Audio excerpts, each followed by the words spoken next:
것 같습니다. 네, recording in progress. 자, 그러면 네, 제가 화면을 공유를 할게요. 잘 보이시나요? 네, 그러면 좋습니다.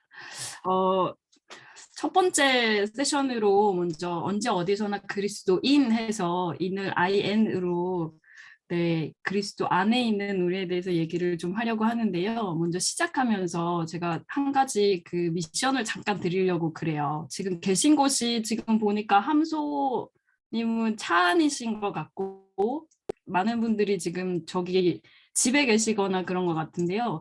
지금 주변에서 미완성 상태의 물건이나 생물을 찾아와 주세요. 제가 한 3분이나 5분 정도 드릴게요. 미완성된 거. 그러니까 완성되지 않은 상태, 그러니까 아직 덜 된 상태의 뭔가 물건이나 생물, 정생물이 없다 그러면 본인을 이렇게 제가 미완성입니다 이러셔도 되는데 하나씩 찾아와서 금방 네, 지금 6분이니까 한 2, 3분 정도 드릴게요. 한번 찾아봐 주시겠어요? 찾으신 분들은 화면을 켜서 보여주시면 네, 찾아와서 제가 이유를 여쭤볼 거라 뭐지? 뭐가 미완성 상태지? 한번 주변에 이렇게 봤는데 뭐가 좀 네, 미완성인 상태의 물건 아니면 생물 뭐 어린 뭐 꽃 같은 것도 괜찮고 뭐 각자 다 이유가 있겠죠. 한번 찾아와 주시면 좋겠습니다.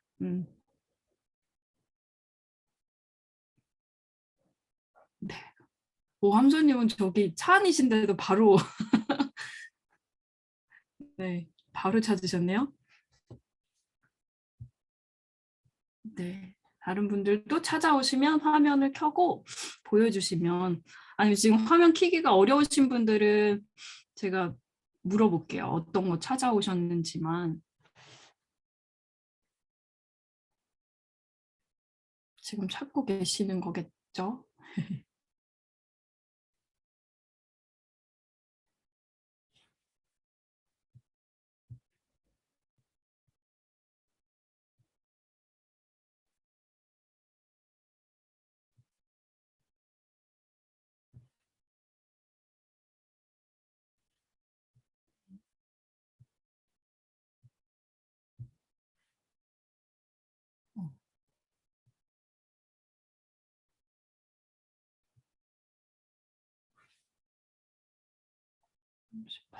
네.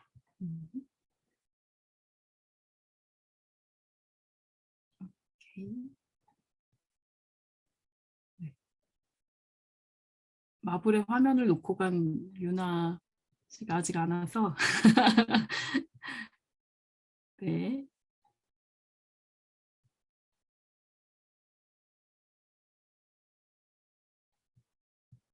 네. 화면을 멈추고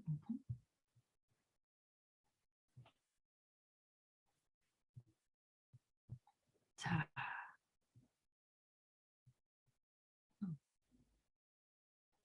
오. 네. 지금 한 두세 분 정도가 아직 찾고 계신 것 같아요. 자, 화면 공유는 잠시 중지할게요.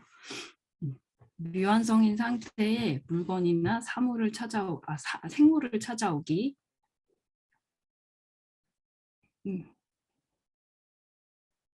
유나 씨랑 양이 네, 두 분 오시면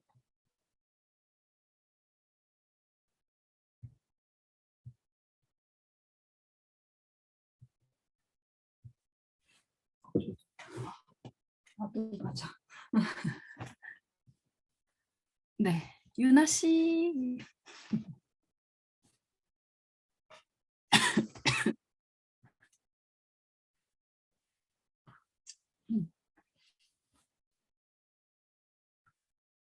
자, 40분까지 잠깐만 기다렸다가 유나 씨 올 때까지.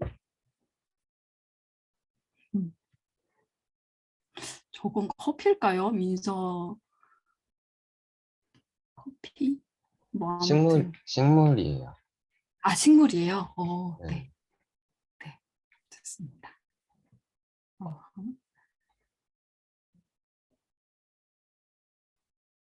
네. 오, 와, 좋네요.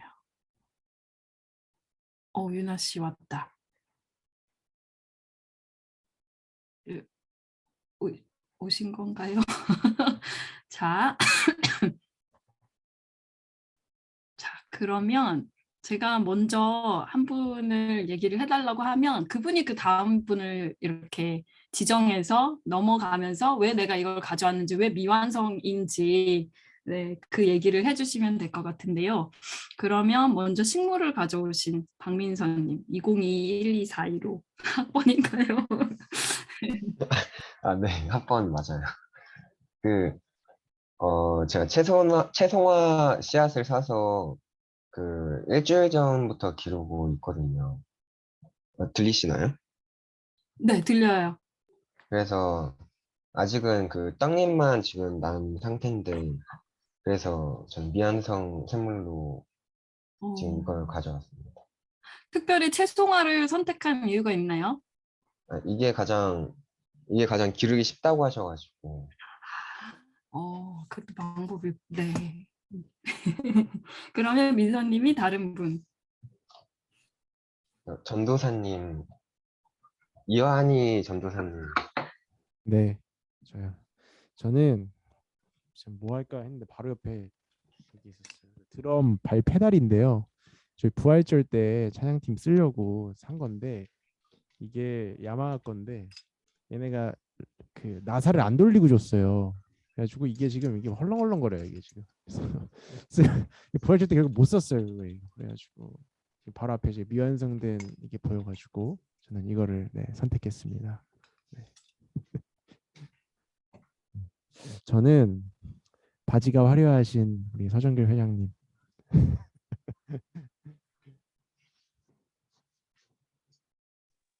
그냥 그랬네. 이거 아니에요. 저거는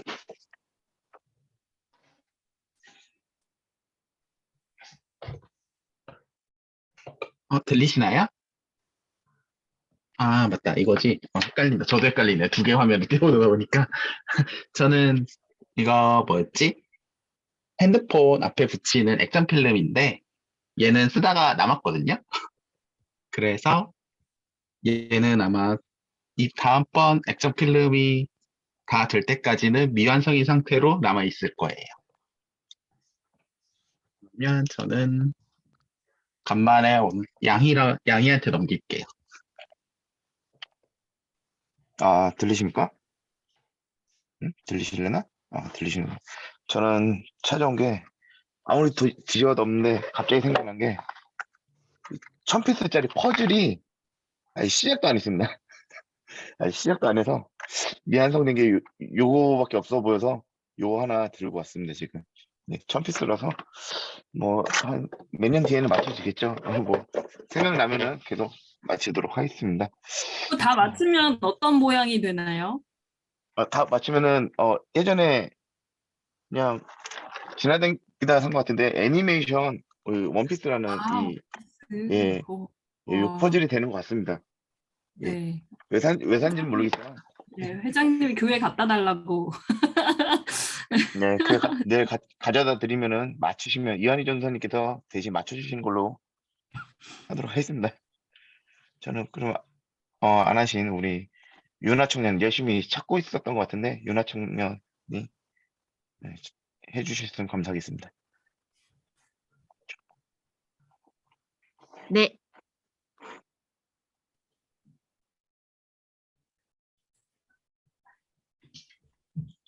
네. 음소거. 음소거를 풀어야 될 것 같은데 이거야? 네. 네. 아, 네.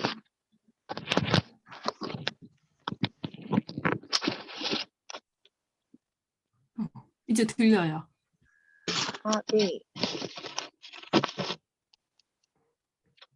그 뭐 하는 시간 약간 혹시 설명 들었어? 아니요, 못 죄송합니다. 못 들었죠? 네네. 들었습니다. 네. 계속 아, 여기 보고 있어가지고 못 들은 것 같았어요. 저희가 지금 미완성인 물건이나 생물을 찾아오는 거라서 그러면 유나 청년 말고 아직 안 하신 분이 네 소연 청년 네. 저는 올해 제가 지금 쓰고 있는 다이어리입니다. 그래서 아직 올해가 끝나지 않았기 때문에 올해 제 기록이 완성이 되지 않은 미완성인 물건이라고 생각을 해가지고 제 다이어리입니다. 아, 이제 하나 남은 영인이.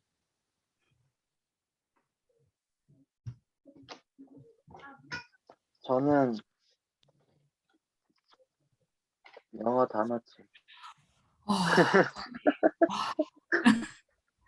하나 열심히 했었는데 요즘 다른 공부하느라 아직 다 못했습니다. 그래서 이거 딱 옆에 있어서 딱 이거 골랐습니다. 네. 그러면 유나 청년은 혹시라도 이따가라도 쉬는 시간에 찾아올으면 찾아오고요. 그러면 제가 가지고 있는 거 보여드리고 네 그럼 얘기를 시작할게요. 저는 지금 이게 뜨개질인데요.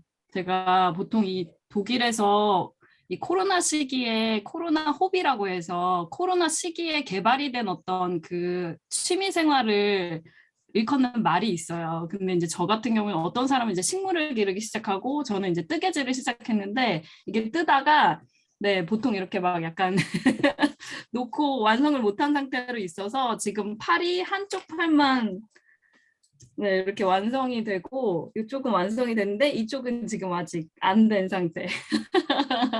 네 그래서 뜨개질을 가져왔고 오늘 이 질문을 제가 드린 이유는 먼저 저희가 오늘 나눌 그 말씀이 요한복음 15장 말씀 포도나무에 대한 말씀인데요. 포도에 관한 이야기를 이제 나누기 전에 거기에 이제 미완성된 혹은 미숙한에 대한 이야기가 있어서 제가 그걸 한번 어떻게 연계할 수 있을지 여러분들 이야기를 듣고 싶어서 제가 말씀을 드렸고 다시 그러면 제가 화면을 공유하고 제 이야기를 계속 이어가도록 할게요. 자, 네. 네, 화면 보이시나요? 네. 지금 제가 아까 전에 그 전도사님께서 소개해 주신 것처럼 제가 지금 살고 있는 지역은 마인츠라는 지역인데요. 혹시 독일이나 유럽 여행을 와보신 청년들이 있는지 모르겠어요. 그러니까 프랑크푸르트라고 해서 보통 이제 독일로 오게 되면 제일 큰 국제공항 프랑크푸르트를 경유를 보통은 하게 되는데 거기에서 한 30분 정도 떨어진 작은 이제 도시고요. 마인츠에서 가장 많이 알려진 거는 뭐냐면 구텐베르크가 저희 활자를 발명한 사람으로 알려져 있죠. 그리고 또 하나는 그 마인츠가 라인강 옆에 있어서 여기 마인츠 암 라인이라고 돼 있는데요. 라인강 옆에 있는 마인츠라는 뜻입니다. 그래서 라인강을 끼고 굉장히 그 포도나무 그리고 와이너리라고 보통 하죠. 그런 와인 재배지로도 굉장히 유명하고요. 여기에서 유명한 그 포도주는 적포도주가 아니라 그 화이트 와인, 그러니까 리슬링이라고 하는 특유의 그 포도 품종이 있는데 거기에서 나오는 화이트 와인이 주입니다. 그래서 여기에 제가 지금 마인츠 암 라인이라고 했는데 마인츠 시내에 그 기념품 판매점에 가면 마인츠 암 라인이라고 해서 이렇게 팔거든요. 근데 자세히 보시면 안에 그 라인강에 그 포도 그 와인 병이 둥둥 떠다니고 있어요. 그리고 이제 위에 막 와인 잔이 이렇게 이제 돼 있을 만큼 와인을 많이 마시는 그런 도시라고 볼 수 있고 여기에 이제 제일 유명한 동상 중에 하나가 술 마시고 배가 이렇게 많이 나온 아저씨 하나가 이렇게 술잔 들고 있는 그 동상이 있거든요. 그게 또 하나 유명합니다. 그래서 농담처럼 마인츠 암 라인인데 마인츠 암 와인이라고 바꿔서 이렇게 이제 약간 말바꿈 그런 이제 농담처럼 이렇게 이제 기념품 샵에도 이렇게 두 가지를 같이 팔 정도거든요. 근데 말씀드렸던 것처럼 와인이 종류가 굉장히 많아요. 저도 이제 뭐 술을 엄청 잘 아는 건 아니지만 와인을 워낙에 여기서는 이제 즐겨서 마시기도 하고 그리고 또 이제 많이 많이 알려져 있는 동네다 보니까 특별히 가을철, 지금은 아니고요. 한 늦여름, 한 8월 말부터 9월 초에 많이 길거리에서도 따로 이 팝업 스토어처럼 사람들이 나와서 막 팔고 있는 그런 음료가 있었어요. 전 처음에 그게 뭔지를 몰랐었거든요. 근데 그 음료 이름이 바로 페더바이서라는 음료입니다. 그래서 제가 말씀드린 것처럼 페더바이서는 어떤 음료냐면 그 백포도주, 그러니까 청포도, 우리가 말하는 굉장히 좀 이른 시기에 열리는 그 하얀 포도, 그 포도에서 처음으로 수확한 포도를 가지고 만든 와인을 페더바이서라고 얘기를 하는데요. 페더가 뭐냐면 깃털이라는 뜻이고 바이스가 독일어로 하얗다는 뜻이거든요. 그래서 이게 효모가 아직 다 발효가 되지 않은 상태라서 보통 이 페더바이서는 밑에 가라앉아 있어요. 그래서 이제 마트에서 팔거나 그럴 때도 보통 와인들은 이렇게 눕혀서 보관을 하는데 이 페더바이서라는 와인은 눕혀서 보관을 하지 못하고 그러니까 눕혀서 절대 보관하지 못하고 항상 세워서 보관을 해야 됩니다. 왜냐면 이게 효모가 그 발효가 되면서 빵 하고 터져버릴 수가 있거든요. 그래서 이 와인은 절대 다른 나라에서는 맛볼 수 없기 때문에 수출이 금지된 품목 중에 하나예요. 그래서 혹시라도 우리 청년들이 늦여름에서 가을쯤에 독일이나 주변에 이제 그런 와인을 많이 파는 나라에 가게 된다면 이 와인을 아마 경험하실 수 있을 것 같고요. 제가 오늘 나누게 되는 와르그레이프 그 이야기에 사실 그 미숙한 포도 이야기가 있어서 제가 이 이야기를 가지고 먼저 시작을 하려고 합니다. 이게 약간은 와르그레이프에 대한 배경 설명이 될 것 같고요. 제가 오늘 가지고 온 말씀은 그 신약 성경 중에서도 요한복음 말씀인데요. 성경책이 있는 분들은 다 같이 성경을 조금 펴고 같이 보면 좋을 것 같은데요. 요한복음 오늘 15장. 네.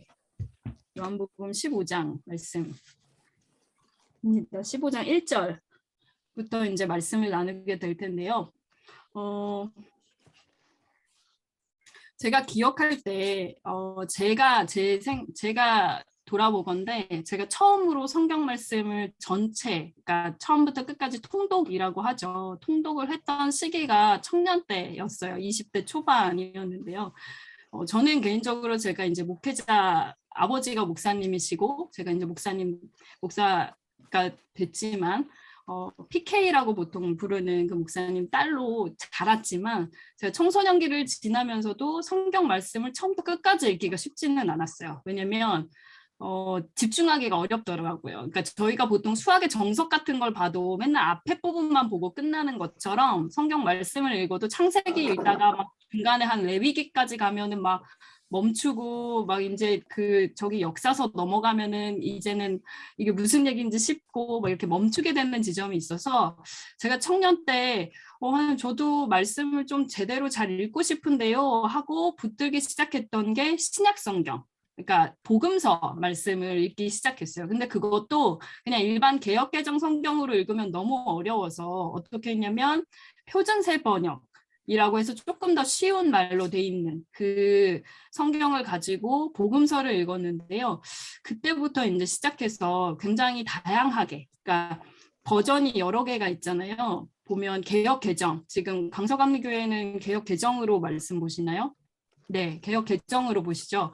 그리고 보시면 요즘에 메시지 성경이라고 해서 유진 피터슨 목사님이 쓰신 그 조금 더 쉬운 말로 된 거, 표준세 번역 제가 말씀드렸던 거, 그리고 카톨릭과 같이 번역한 공동번역이라는 버전까지도 있거든요. 그래서 다양한 버전이 있어서 저는 성경을 읽을 때 이게 너무 익숙한 말씀이라서 더 이상 그냥 이게 말로 들어오지가 그러니까 그 언어로 들어오지가 않고 그냥 이렇게 흘러버린다 싶을 때는 다른 버전의 성경책을 같이 읽어보시는 건 추천을 드리는데요. 그래서 오늘 저희가 이제 같이 요한복음 말씀 개역개정 가지고 계신 분들은 개역개정으로 보시면 되고, 그리고 또 저처럼 제가 이따가 메시지 성경을 같이 볼 텐데 메시지 성경을 보면 약간 번역이 달라요. 그래서 같은 내용인데 이렇게 말할 수도 있구나 이렇게 보시면 될 것 같고요. 일단 제가 또 하나 질문을 하나 드리려고요. 뭐냐면 요한을 찾아라라는 건데요. 유럽을 오시게 되면 보통은 제일 많이 가는 곳이 어디냐면 성당이나 교회를 제일 많이 가게 되거든요. 왜냐면 모든 도시의 가장 중심에 성당이나 교회가 있어요. 근데 그 교회 이름이 뭔지 모르겠다. 내가 이거 독일어도 잘 모르고 뭐 예를 들면 어떤 말도 모르겠다 그럴 때 좋은 그 팁을 하나 알려드리려고 하는데요. 뭐냐면 그 성당 혹은 그 교회 안에 보면 보통 들어가는 문에 어떤 장식물 혹은 어떤 생물이 그려져 있는 경우가 있어요. 근데 대부분 어떻게 돼 있냐면 그 말하자면 그 교회가 가지고 있는 가장 큰 특징을 그 앞에다가 이렇게 그려놓거나 이제 그 조각상을 해놓거든요. 그래서 어떤 교회는 지금 이런 식으로 성당에 있는 걸 제가 가지고 왔는데 가운데 이제 그 말씀을 듣고 계신 분이 예수님이시고요. 그 주변에 4개의 생물이 있어요. 보시면 왼쪽에 지금 보이는 거는 뭘까요? 뭐처럼 보이세요? 혹시? 가까이 봐야 되나요? 천사. 네, 천사. 오케이. 네, 맞습니다. 그리고 그 밑에 있는 건 유니콘? 네? 유니콘? 유니콘. 유니콘이랑 비슷하게 생겼죠? 사자. 오, 맞아요. 사자예요. 오케이. 사자. 네. 그리고 또 오른쪽 위에 보면 네. 매. 매랑 비슷한 독수리? 세 글자. 네, 독수리. 독수리. 그리고 밑에 소. 오케이. 네, 황소. 야, 이거 뭘 해드려야 돼? 쌍따봉이나. 네. 네, 그렇게 4개의 생물이 있잖아요. 이게 바로 내 복음서를 가리키는 거거든요. 내 복음서 뭐뭐 있죠? 마태, 마가, 누가, 요한. 이렇게 4개가 있는데 각각의 그 저자를 그 나타내고 있는 그림이거든요. 그럼 이 4 중에 과연 우리가 오늘 볼 요한은 뭘까요? 25%의 확률. 네, 뭐든 찍어주세요. 이 4 중에 요한은 뭘까요? 요한은 사자. 요한 사자. 누구세요? 사자? 저요. 네, 사자는 아쉽지만 아닙니다. 사자는 마가예요. 마가. 사자는 네, 예수님이 광야에서 외치셨던 거를 먼저 그리고 이제 광야의 세례요한의 이야기를 먼저 시작하기 때문에 마가. 네. 그러면 이제 3개 중에 하나 볼까요? 지금 채팅으로 천사. 막 엄청 다들 네? 채팅으로 막 다들 열띠게 아, 채팅으로 얘기하고 계시네요. 제가 못 봤어요. 어머. 채팅으로 어머. 네. 오, 네. 오, 네. 지금 정답이 나왔네요. 미안해. 네. 네. 민서 청년이랑 소연 청년 맞아요. 독수리. 네. 왜냐하면 그 요한복음의 첫 구절이 뭔지 혹시 아세요? 요한복음 1장 1절. 태초에 말씀이 계시니라잖아요. 태초에 말씀이 계시니라 이 말씀이 하나님과 함께 계셨으니 이 말씀은 곧 하나님이시니라 이렇게 시작을 하는데 예수님의 영적인 부분 태초에 말씀이 있었다? 이게 무슨 얘기야? 쉽잖아요. 그럼 예수님의 영적인 부분에 대해서 강조하는 복음서. 그래서 고대에서 새 중에서도 가장 신적인 존재로 항상 그려지는 게 독수리예요. 왜냐하면 독수리는 태양을 똑바로 봐도 눈이 멀지 않았대요. 그래서 빛나는 태양을 그대로 볼 수 있는 존재. 그렇기 때문에 독수리는 굉장히 신적인 존재다. 생물 중에서도. 그래서 영적인 부분을 강조한 요한이 바로 이 독수리 상징입니다. 나머지 뭐 천사는 마태가 천사 모습이고요. 왜냐하면 마태는 예수님의 인간적인 면모에 대해서 굉장히 많이 얘기를 하고 있어요. 예수님의 족보부터 시작해서 쫙 읽고 있잖아요. 유대인의 어떤 관습이라던가 이런 걸 얘기를 많이 하고 있기 때문에 인간적이고 천사에 대한 게 바로 마태. 그리고 나머지 황소는 누가가 의사였잖아요. 희생양이셨던 예수님에 대해서 이야기를 많이 하고 있기 때문에 구약에서 희생돼서 제물로 사용됐던 황소가 바로 누가. 이렇게 해서 마태, 마가, 누가, 요한이 이 4가지 생물 안에 다 들어있습니다. 그래서 요한이 독수리라는 게 되게 중요한데요. 그래서 가끔 독일에 이제 요하네스 키르쉐라고 해서 이름에 요한이 들어있는 교회는 거기 안에 들어가면 독수리가 되게 많아요. 그래서 여기는 요한이구나. 뭐 어떤 그 성당에 들어갔는데 황소가 많다. 그러면 뭐죠?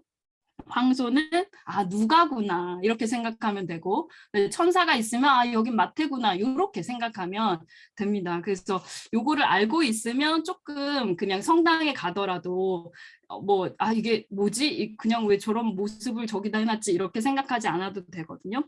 그래서 오늘 그러면 진짜 저희가 나눠야 될 요한복음 말씀을 그러면 나눌게요. 요한복음 1장 15장 1절부터 4절까지 말씀인데요.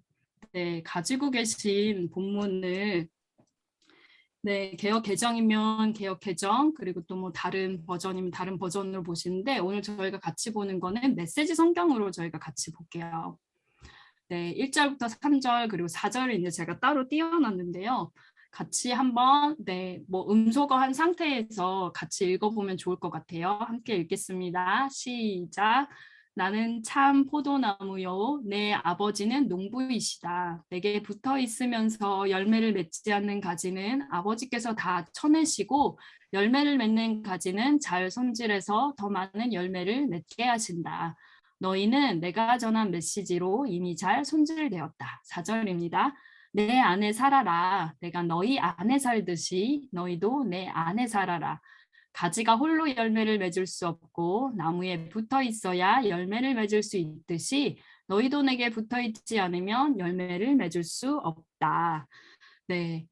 요한복음 15장 1절부터 4절까지였고요. 그 다음에 5절부터 8절 말씀도 쭉 읽을게요. 시작.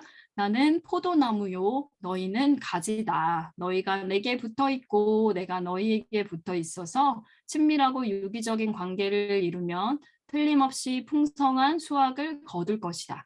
그런 내게서 떨어져 있으면 너희는 아무 열매도 맺을 수 없다. 누구든지 내게서 떨어져 있는 사람은 말라 죽은 가지일 뿐이다. 사람들이 그 가지를 모아다가 모닥불에 던져버린다.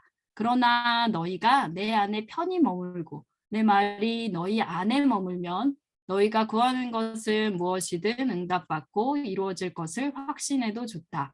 이처럼 너희가 열매를 맺고 내 제자로 성숙해 갈 때 내 아버지께서 자신의 모습을 드러내 보이신다. 아멘.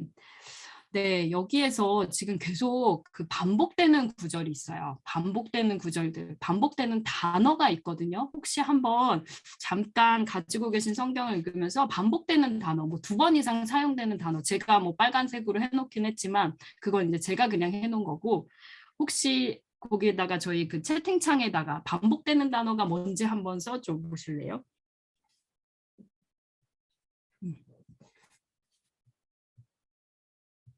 계속 많이 보이는 단어가 있죠. 채팅.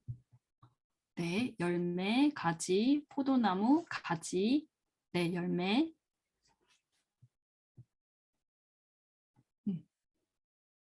또 있을까요? 열매, 오케이, 거하라.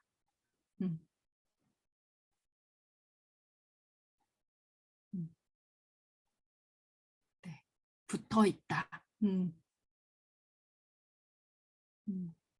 살아라. 저도 살아라 생각했는데.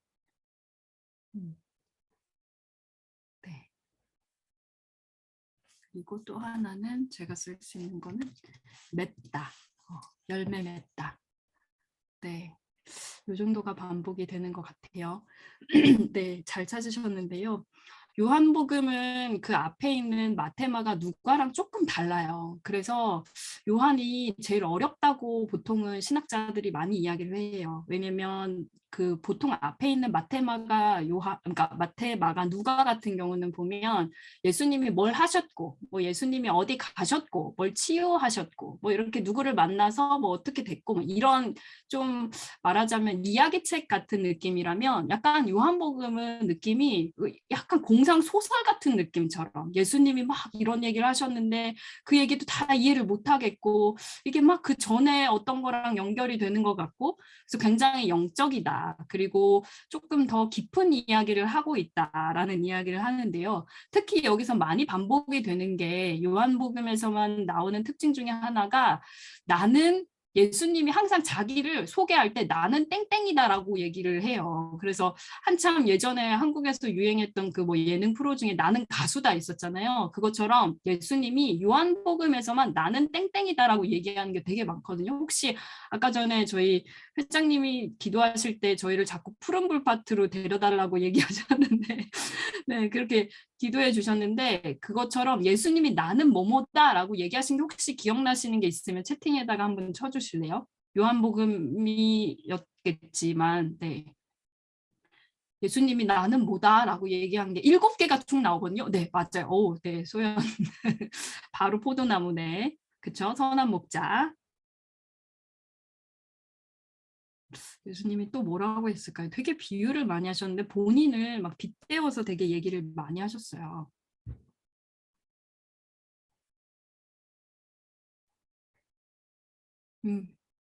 뭐가 있지? 네. 얼마 전에 지나온 부활절이 있지요. 생명의 떡. 네, 맞아요. 전도사님. 역시 전도사님. 네. 네. 총 7개가 나오거든요. 7이라는 숫자가 사실 뭐 성경에서는 완전수라고 이야기하기도 하는데요. 이 7개가 뭐냐면, 첫 번째는 아까 지금 전도사님 얘기하신 나는 생명의 떡이다 라고 말씀하신 거, 그리고 두 번째는 나는 세상의 빛이다 라고 얘기하신 게 8장에 나오고, 또 세 번째는 나는 양의 문이다 라고 얘기하신 거 10장, 그 다음 나는 선한 목자다, 그리고 또 하나 나는 부활이요 생명이다, 그리고 또 하나 나는 길이요 진리요 생명이다. 그리고 마지막으로 나오는 게 바로 오늘 이 나는 참 포도나무다라고 얘기를 하셨거든요. 제가 지금 오늘 요한복음 15장 말씀을 그러니까 준비를 하면서 다시 읽으면서도, 그리고 또 다시 묵상을 하면서 제가 그 와르 그레이프라는 그 글을 쓸 때랑 또 다르게 보이는 지점들이 되게 많더라고요. 그러니까 같은 말씀을 읽어도요, 뭐 내가 10대 때 읽었던 것과 그리고 내가 20대 때 읽은 것과 30대, 40대 갈수록 같은 말씀이 굉장히 새롭게 다가올 때가 있는데, 오늘 제가 이 말씀 준비하면서 그 생각을 참 많이 했었거든요. 그래서 그 말씀을 지금 나누면서 생각을 했던 게, 저희가 언제 어디서나 그리스도인이라는 것에 관해서 오늘 말씀을 나누고 있는데, 이사경회를 얘기를 하면서 나는 포도나무요라고 예수님이 5절에선 얘기하시는데 1절에선 보면 참 포도나무요라는 말로 참이라는 단어를 붙여놨어요. 참이라는 거, 한국 사람들이 사실 제일 많이 쓰는 단어가 뭔지 아세요? 정말, 진짜? 외국인들도 그건 알더라고요. 진짜 이거 알더라고요. 그래서 정말, 정말로, 진짜로, 찐으로 이런 식으로 해서 표현하는 거 있잖아요. 참이라는 단어가 사실은 그런 강조하는 의미가 있거든요. 참이라는 단어를 붙인 이유는 참이 아닌 거짓이라는 다른 게 있다는 뜻이겠죠. 그래서 여기에 나와 있는 이 포도나무라는 개념이 사실 그 앞선 구약에서 이사야나 예레미야에 포도나무가 이런 참 포도나무만 있는 게 아니라 돌포도나무라고 해서 그 포도나무에서 열린 열매가 맛있는 줄 알고 먹었는데 막 쓰고 쓸 수 없는 그런, 아주 쓸 수 없는 그런 악하고 열매 맺지 못하는 그 나무에 대한 이야기가 나오거든요. 그래서 예수님이 여기서 나는 참 포도나무다, 거짓 포도나무나 돌 포도나무가 아니라 참 포도나무다. 그리고 아까 전에 얘기하신 것처럼 반복되는 표현 중에서 안에 있다는 표현, 그 표현 자체가 가지가 열매를 사실은 맺기 위해서는 포도나무에 붙어 있어야지만 당연하게 그렇게 열매를 맺을 수 있는 건데요. 그럼 붙어 있다는 게 뭘까? 내가 안에 있다는 건 뭘까? 내가 안에 있다는 건 뿌리가 예를 들면 물을 빨아들였으면 그 물이 내 가지 끝까지 뻗쳐나갈 수 있도록 이게 순환되어야 된다는 뜻이겠죠. 그래서 예수님이 말씀하신 것들, 예수님이 계명으로 하라고 말씀하신 그 많은 것들을 우리가 순종하는 것, 따라가는 것. 나 물 안 먹을래. 나 예수님이 주시는 거 안 해. 이렇게 하는 게 아니라 내가 그 계명에 순종하는 것.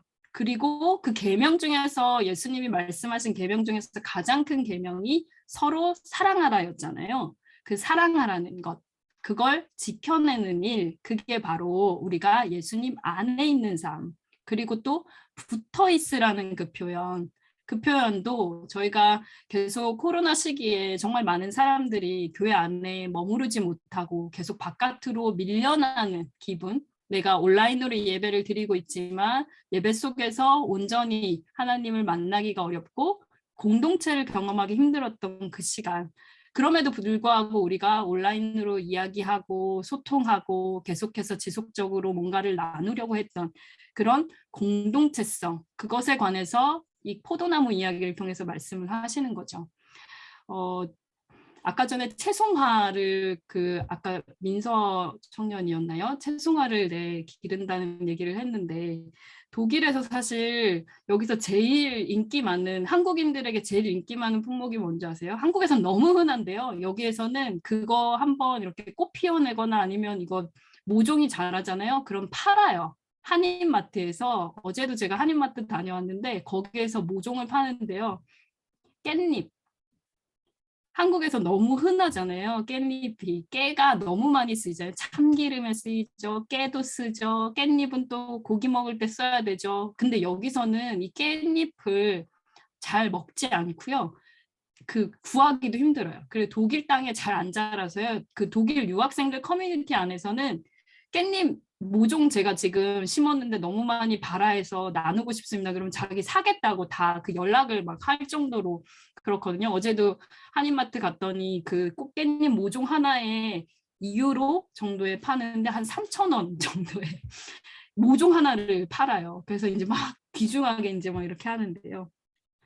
그러니까 이게 깻잎인지 뭔지 알기 위해서는 그게 열매 맺을 때까지 기다려야 되는 거죠. 저희는 이제 깻잎을 먹으니까 이파리를 보고도 아 이게 깨구나 알지만 사실 저희가 도시에 살다 보면 나뭇잎만 가지고는 이게 무슨 나무인지 알 수가 없잖아요. 나중에 겨울이 지나고 그리고 또 이제 봄이 지나고 여름이 지나고 그제서야 아 이게 무슨 꽃이었구나 무슨 나무였구나 아 이게 무슨 열매를 맺는 거구나를 아는 것처럼 우리가 나무라고 하지만 하나님의 뜻 안에 하나님의 정원 안에 심겨져 있는 어떤 나무라고 하면 이것들이 우리가 열매를 통해서 우리가 어떤 나무인지를 보증하게 된다는 거죠. 그래서 예수님은 사실 십자가에 돌아가시기 전날 그 밤에 마지막 식사를 제자들이랑 나누시면서 빵을 떼어주시죠. 이건 내 살이다. 그리고 포도주를 따라주면서 이건 내 피다. 이렇게 얘기를 하셨어요. 뭐 오늘 제가 나눌 그 이야기 중에서는 빵과 포도주가 결국에 포도주가 예수님의 피로 되는 이야기였지만 그럼 그 피는 또 어디로 가느냐? 그걸 다시 나눠 마셨던 제자들을 통해서 흘러갔던 거죠. 그래서 예수님은 하루가 지나면 이 내 몸과 살은 없어지지만 나와 함께 이 피와 살을 나눴던 제자들에게 그걸 다시 흘려보낼 거다라는 거를 말씀을 하셨던 거죠. 그러니까 세상의 모든 생명은요.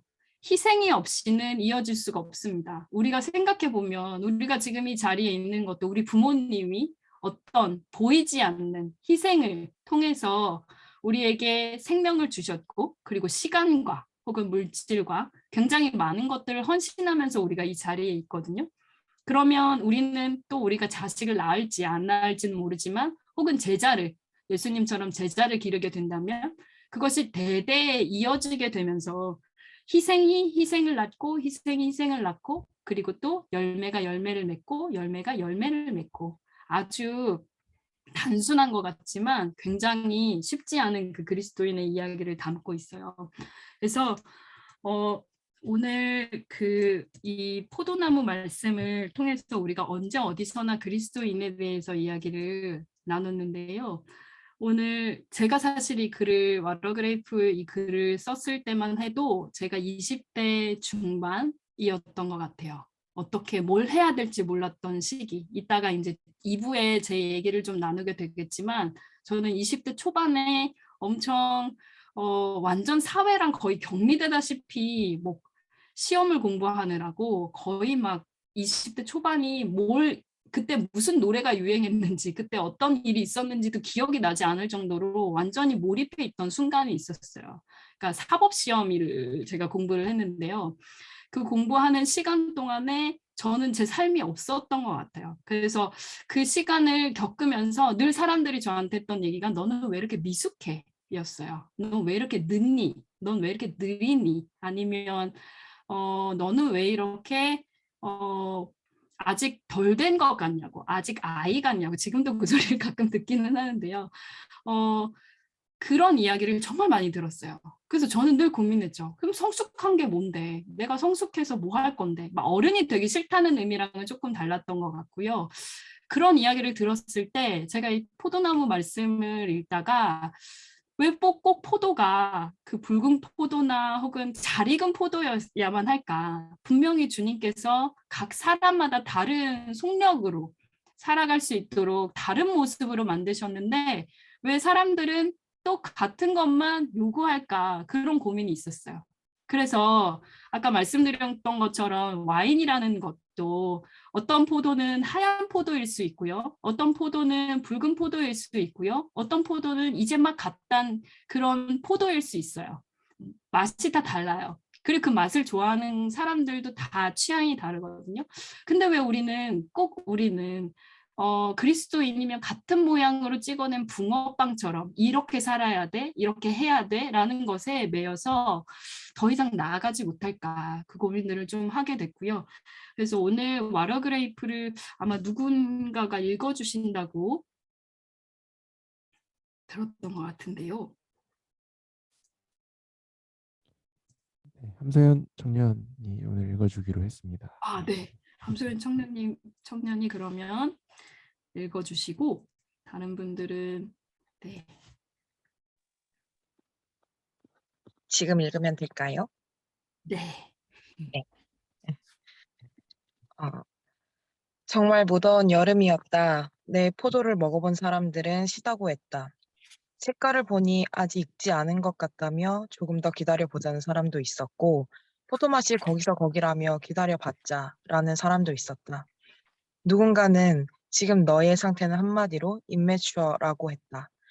내 옆에 있는 다른 포도들보다 훨씬 작은 열매를 달고 있으면서도 가슴에 품고 있는 씨앗은 그 어떤 포도송이보다 컸다. 매미보다 소란스러운 사람들의 언쟁 속에서 포도나무의 가지일 뿐인 나는 아무 말도 하지 못했다. 입이 없었다. 알 수 없었다. 폭우가 몰려와 채 익지 않은 내 열매를 모두 떨구어 버리지는 않을지, 폭염에 제대로 물을 빨아들이지 못해 이대로 시들어 버리지는 않을지 두려웠다. 사람들의 소음은 잦아들었고 나는 없는 눈까지 질끈 감고 밤에는 추위에 낮에는 쨍쨍거리는 태양에 내 몸을 맡겼다. 그렇게 하루, 그렇게 또 하루, 그리고 몇 달이 지났다.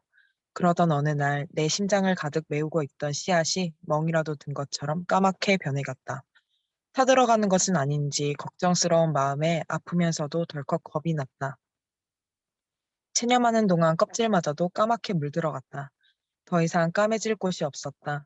나무에 붙어있는 것 말고는 아무것도 할 줄 모르는 나는 포도나무 가지였으므로 자연의 섭리에 온몸을 맡긴 채 살아가는 방법밖에는 아무것도 모르는 포도나무 가지였으므로 이대로 끝이란 생각이 나를 가장 슬프게 했다. 아무것도 아니라는 생각에 너무 힘이 들었다. 익숙한 다른 목소리가 들렸다. 주인의 목소리였다. 포도나무의 주인, 이 온 포도밭의 주인, 그분이 오셨다. 부드러운 손길로 나를 만져보던 그분은 옆에 있는 일꾼에게 당장 이 열매를 자르라고 명령했다. 그래, 드디어 끝이구나. 이렇게 버려지는구나 생각하는 순간 마음은 오히려 가벼웠다. 나를 가지에서 잘라낸 그 손은 내 포도송이를 알알이 하나하나씩 구별하기 시작했다. 햇볕 아래서 온몸의 수분을 지키려 안간힘 쓰던 그 모든 순간들이 떠올랐다. 작은 유리병에 내 소중한 포도송이 한 알 한 알씩이 모두 담겨졌다. 다시 또 뜨거운 햇빛 아래 놓여졌고 이번엔 밀봉한 비닐 탓에 숨이 막혔다. 열기 속에서 나는 정신을 잃고 내 몸을 구성하고 있던 모든 과육이 흐트러졌다. 뭉개지고 있었다. 벌레에게 먹히지 않으려고 단단히 조여왔던 껍질마저 녹아버리고 있었다. 정말 끝이로구나. 더 이상 나를 구성하던 그 무엇도 남아있지 않았다. 달콤한 과육, 단단한 씨앗, 까만 껍질, 그 무엇도 내 것이 아니었다. 열이 나기 시작하자 나는 다시 어두컴컴한 어딘가로 옮겨졌다. 시간이 얼마나 흘렀을까 기억도 나지 않는다. 다른 열매들은 어떻게 되었을까? 누군가의 입속에서 달콤한 과육으로 칭찬받으며 생을 마감하고 있겠지. 알 수도 없는 곳에 갇혀 얼만큼의 시간이 흘렀는지도 모르겠다. 이제는 까매지는 게 아니라 온몸이 갈수록 투명해져 가는 것 같다. 문이 열리고 갑자기 빛이 들어왔다. 빛 사이로 12명 남짓의 사람들이 탁자를 준비하고 있는 모습이 보였다. 강한 억양과 거친 말투가 오고 가던 그들이 환한 한 사람의 등장으로 순한 양처럼 조용해지는 것을 보았다. 나를 찬장에서 꺼낸 남자는 작은 유리컵 한 잔에 내 전부를 조심스레 담았다. 모든 사람이 고요하게 일렁이는 촛불 아래에 자리를 잡았다. 중앙에 앉아있던 환한 그 사람이 말하기 시작했다. 내가 고난을 받기 전에 너희와 함께 이 유월절 먹기를 원하고 원하였노라. 갑자기 그의 손이 내가 담긴 잔을 들고는 하나님 아버지에 감사합니다 하고는 오락부락한 남자들에게 자신의 잔을 나누었다. 이것은 죄사함을 얻게 하려고 많은 사람을 위하여 흘리는 바 나의 피, 곧 언약의 피니라. 그리고는 한마디 덧붙였다. 내가 너희에게 이르노니 내가 이제부터 하나님의 나라가 임할 때까지 포도나무에서 난 것을 다시 마시지 아니하리라. 남자들이 조용히 소곤거렸다. 예수님이 또 무슨 말씀을 하시려는 걸까? 이 맛있는 포도주가 당신의 피라니. 나도 이해할 수 없었다. 도대체 언제 내 폼이 포도주를 변해버린 건지. 나를 마시며 하셨던 그분의 말은 또 무슨 뜻인지. 며칠 뒤 예루살렘에서 가장 흉악한 사람들만 달려 죽인다는 나무 십자가 위에 어느새 예수의 피가 되어버린 내가 흘러내렸다. 예수가 마신 마지막 포도주이며 예수가 흘린 마지막 핏방울이 되어서야 나는 비로소 모든 것을 알게 되었다. 나는 포도나무요 너희는 가지니 저가 내 안에 내가 저 안에 있으면 이 사람은 과실을 많이 맺나니 나를 떠나서는 너희가 아무것도 할 수 없음이라. 요한복음 15장 5절 말씀. 아멘. 네, 감사합니다. 네, 그 포도나무 이야기가 어떻게 들리셨는지 모르겠어요. 이게 이렇게 해도 되나요, 목사님? 이렇게 물어보시는 분이 있을 수도 있어요. 근데 성경은 굉장히 그 간격과 간격, 그러니까 말씀과 말씀 사이 간격이 굉장히 넓거든요. 그래서 우리가 더 많이 상상하게 하고 우리가 더 많이 꿈꾸게 하고 그 사이의 간격을 채우는 게 사실은 우리의 몫이거든요. 그래서 저는 이 포도나무 말씀을 읽으면서 내가 만약에 예수님이 마셨던 그 포도, 정말 그 미숙한 상태의 포도였다면 그 포도주를 예수님이 사용하셨고 내가 예수님의 피가 흘러댔고 또 그 피가 결국에는 이제 제자들을 통해서 흘러가게 됐다면 그건 또 어떤 의미일까라는 의미에서 이렇게 이제 글을 쓰게 됐는데요. 청년들이 그리고 또 저희가 지금 이 시대를 살아가면서 과연 그리스도인으로 산다는 게 뭘까라는 고민이 늘 들잖아요. 특별히 코로나 시기를 겪으면서 아마 많은 청년들이 교회에, 그러니까 예전에는 내가 그리스도인이기 때문에 교회에 가고 헌금을 하고 아니면 내가 뭔가로 구별이 됐던 그 많은 지점들이 사실은 이제는 거의 다 사라져 버렸어요. 그럴 때 우리는 과연 어디에서 나의 그리스도인성을 내가 기독교인이라는 걸 말할 수 있을까라는 고민을 하게 되는 것 같고 그걸 두 번째 세션에서 이어서 잠시 쉬었다가 이어가도록 하겠습니다. 네, 감사합니다. 그러면은 지금 24분이니까요. 한 29분, 네, 29분까지 잠깐 쉬었다가 두 번째 세션을 이어가도록 하겠습니다.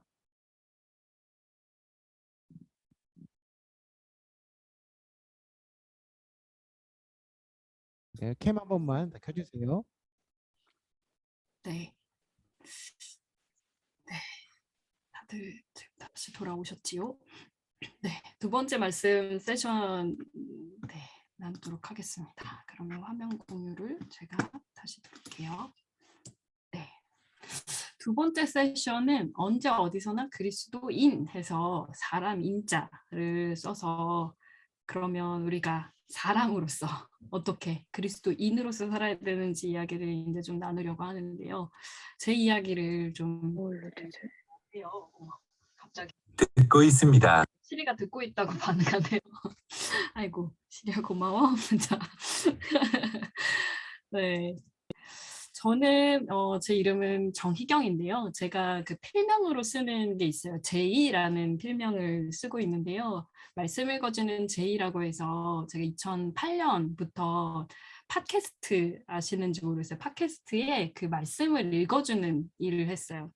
말씀드렸잖아요. 제가 이제 목사님 딸인데도 불구하고 목사 딸인데도 불구하고 성경 읽기를 너무 게을리해서 읽다 나 이렇게 읽으면 안 되겠다 싶어서 말씀을 녹음하기 시작했어요. 그건 처음에는 사실 제가 그냥 들으려고 녹음을 시작했고요.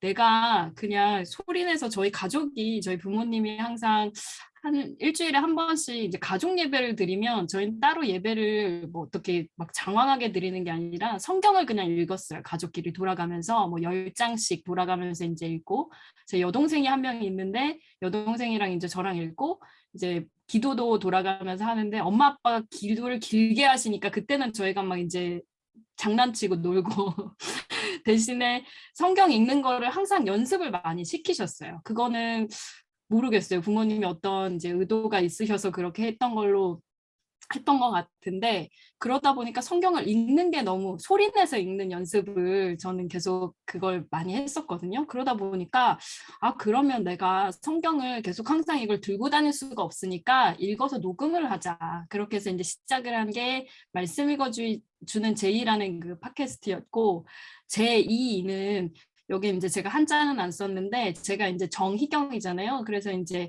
제 그 패밀리 네임 제 성에서 제이를 가져오고 그거를 제이를 계속 하다 보니까 있을 제에다가 귀이를 써서 성경에 보면 예수님이 계속 들을 귀 있는 자는 들을지어다라고 말씀을 하시잖아요. 그래서 나는 귀가 있어. 나는 잘 들을 수 있어. 그래서 제이라는 이름을 필명을 사용하면서 제가 이제 그 팟캐스트를 하기 시작했고 들을 게 있는 자 제이라는 그 필명을 가지고 이제 활동을 하기 시작했는데 그때는 목사 딸이라는 그 제 PK라는 정체성에 대해서 제가 되게 예민하게 반응을 했던 시기예요. 제가 그러니까 MBTI 요즘에 한국에서 많이 하는 걸로 알고 있는데 제가 MBTI가 INFJ거든요.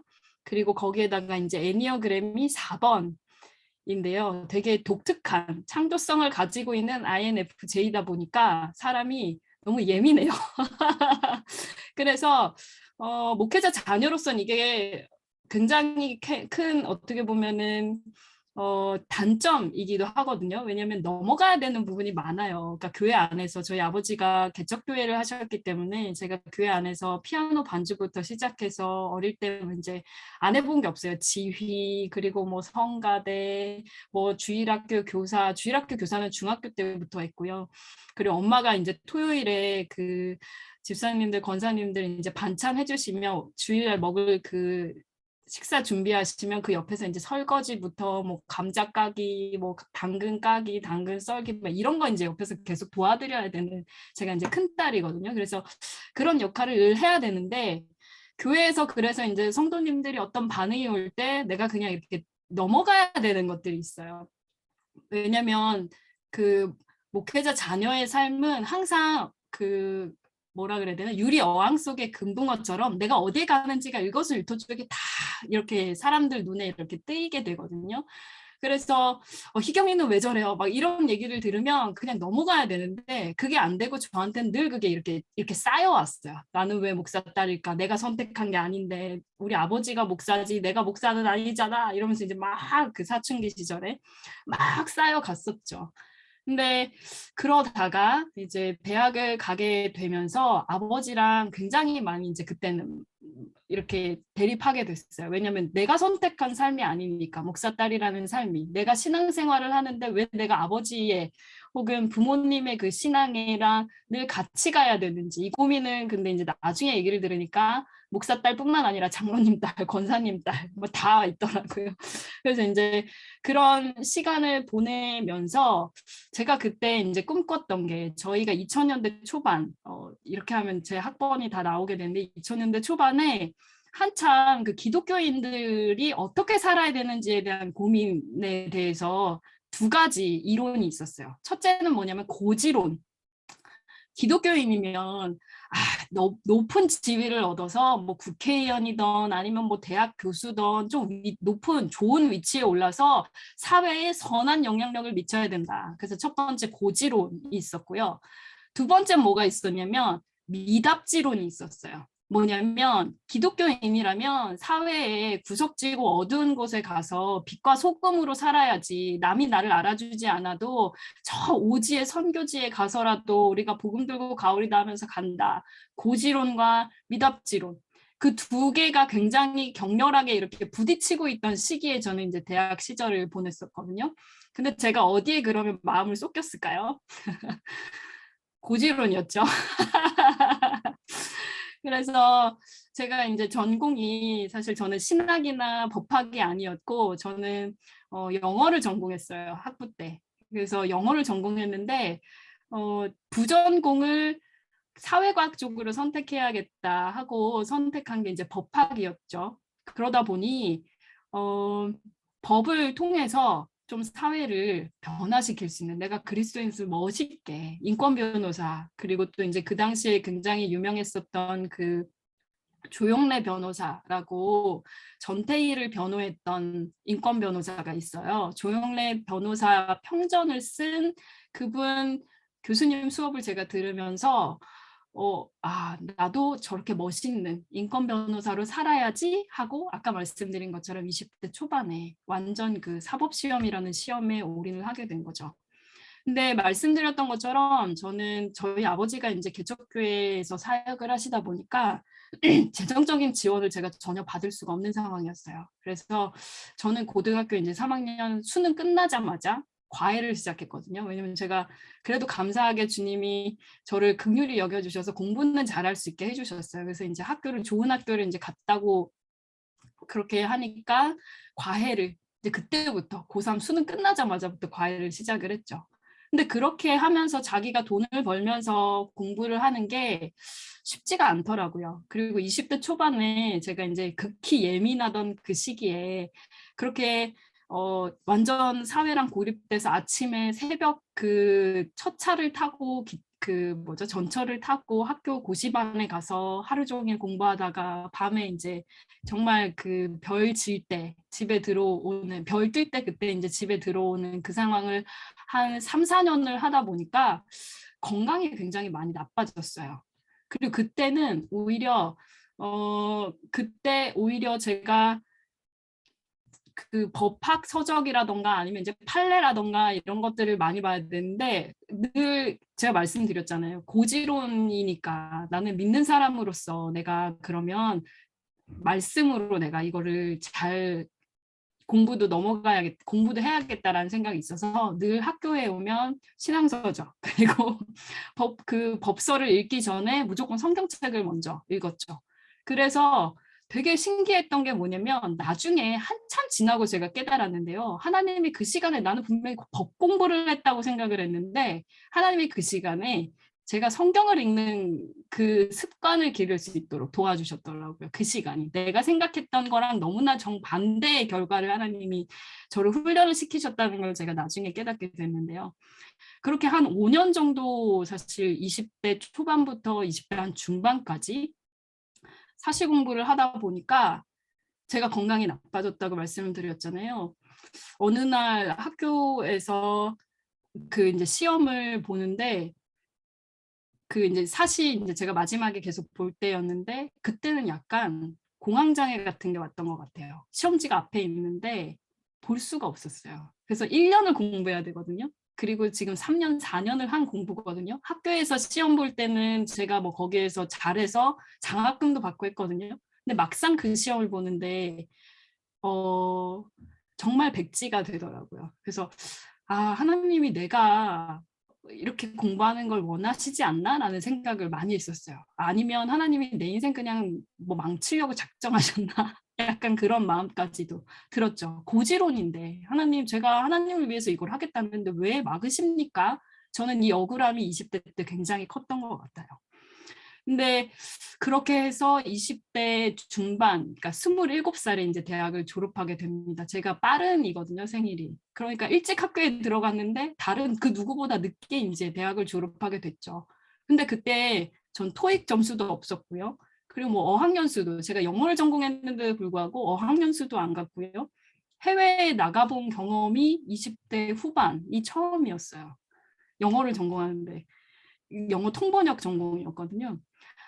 그러니 뭐 제가 사회적으로는 거의 그냥 아까 말씀드린 미숙한 상태인데다가 아예 뭔가가 결정되지도 않은 아무것도 할 수 없는 약간은 무능력자 상태가 된 거죠. 그러니까 법적으로는 무슨 한정치산자 이런 표현도 있는데 그 정도로 제가 되게 이렇게 가라앉았던 시기가 있었어요. 20대 후반에. 하나님, 제가 그냥 이대로 뭘 해야 될지도 모르겠더라고요. 사실을 그만해야겠다고 마음을 먹었을 때 뭘 해야 될지도 모르겠더라고요. 제가 어떻게 살아야 될지도 모르겠었어요. 사실은 그것만 보고 20대 초반을 달려왔기 때문에. 그때 목회자 자녀 장학생 프로그램이 있었어요. 뉴질랜드로 가는 프로그램이었는데요. 반년 동안 이제 가서 선교 장학생으로 뉴질랜드 이제 오클랜드에 있는 한 그 신학교 부설 이제 어학원에서 그 목회자 자녀 장학생들이 영어도 공부하고 대신에 이제 거기에 오는 유학생들 대상으로 하는 그 선교를 하는 그 프로그램을 제가 지원을 해서 가게 됐어요.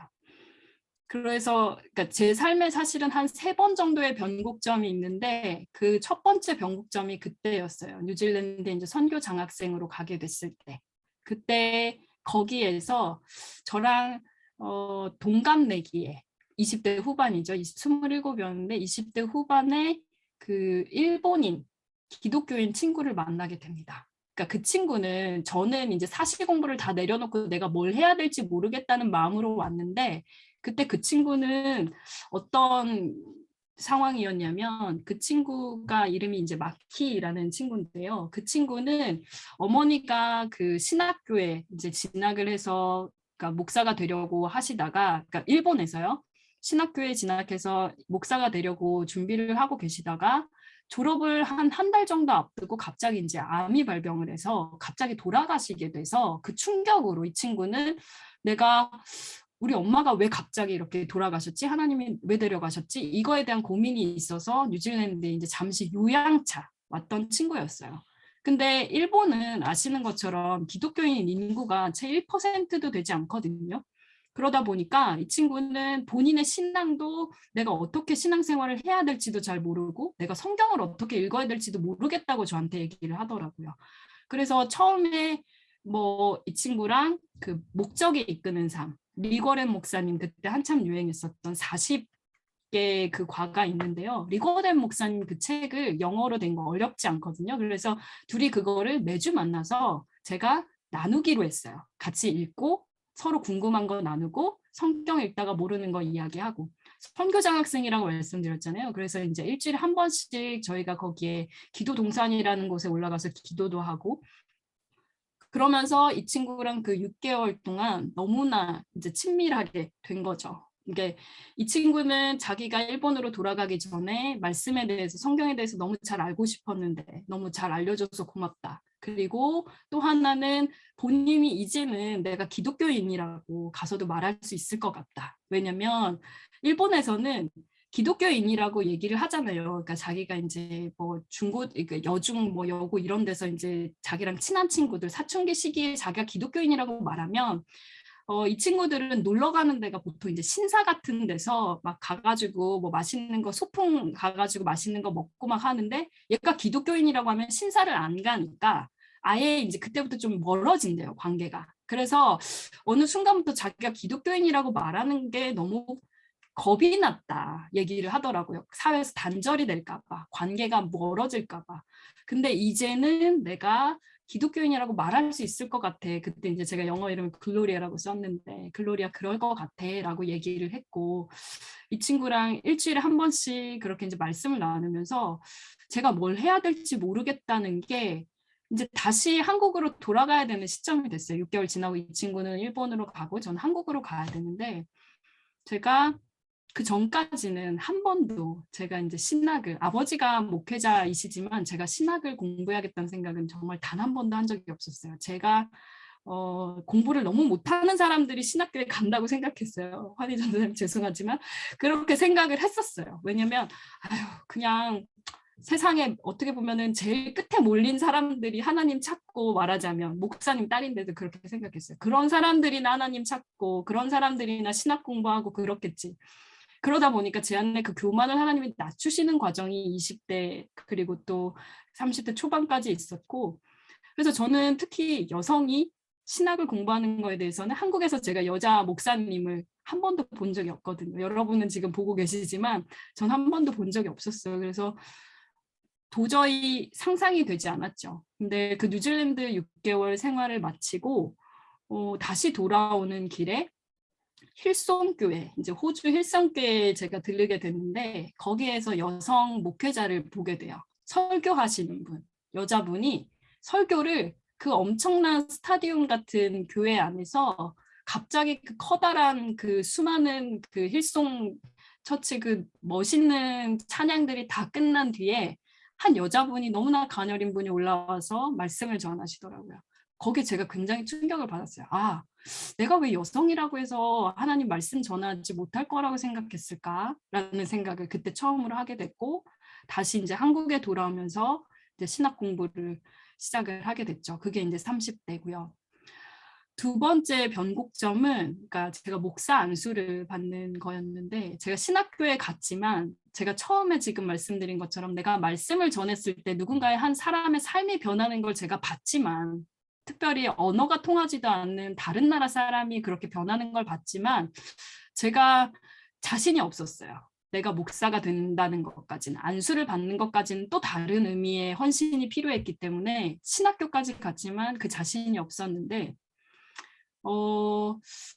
그리고 한국 내에서는 여성이 신학을 공부하고 목사 안수를 받으면 뭔가 이게 입지가 조금씩 더 좁아지는 것들이 있었어요. 그때는. 그래서 그런 두려움이 저를 압도하더라고요. 그래서 하나님 제가 여기까지 왔는데 제가 20대를 다 그렇게 공부하느라 버리고 그리고 또 이제 30대 돼서 내가 하나님을 위해서 뭔가 하겠다고 하는데 왜 여기서도 또 여성으로서 할 수 있는 게 이렇게 막힙니까? 교회 안이 가장 더 보수적이기 때문에.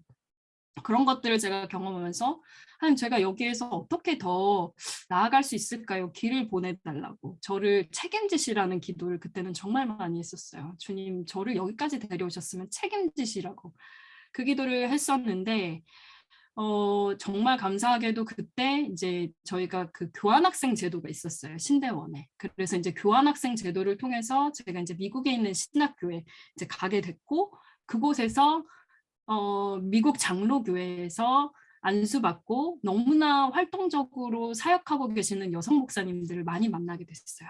그분들이 본인들도 그렇게 어려웠었다라는 이야기를 하시더라고요. 우리도 지금도 여전히 어렵다. 하지만 우리가 서로 연대하고 우리가 서로 응원하고 그리고 또 꼭 필요한 자리다. 여성들이라고 해서 복음을 전하고 사역하는데 전혀 거침돌이 없다라는 걸 알려주셨고 그 뒤에 제가 이제 인도의 그 선교 그 프로그램 중에 북인도 지역, 그러니까 지금 미조람이라고 해서 그 미얀마 접경 지역인데요. 거기에 한 2달 정도 가 있는 프로그램을 참여하게 됐어요. 근데 거기에 북인도에 이제 신학교에도 여성 신학자들이 있었는데요. 저보고 제가 이제 한국은 사실 안수를 받아도 여성들이 너무 어려운 일들이 많다. 뭐 주일학교 외에는 사역을 할 수도 없고 뭐 이런저런 이야기들을 막 했어요. 근데 가만히 그분이 듣고 있더니 제 손을 잡더니 그러더라고요.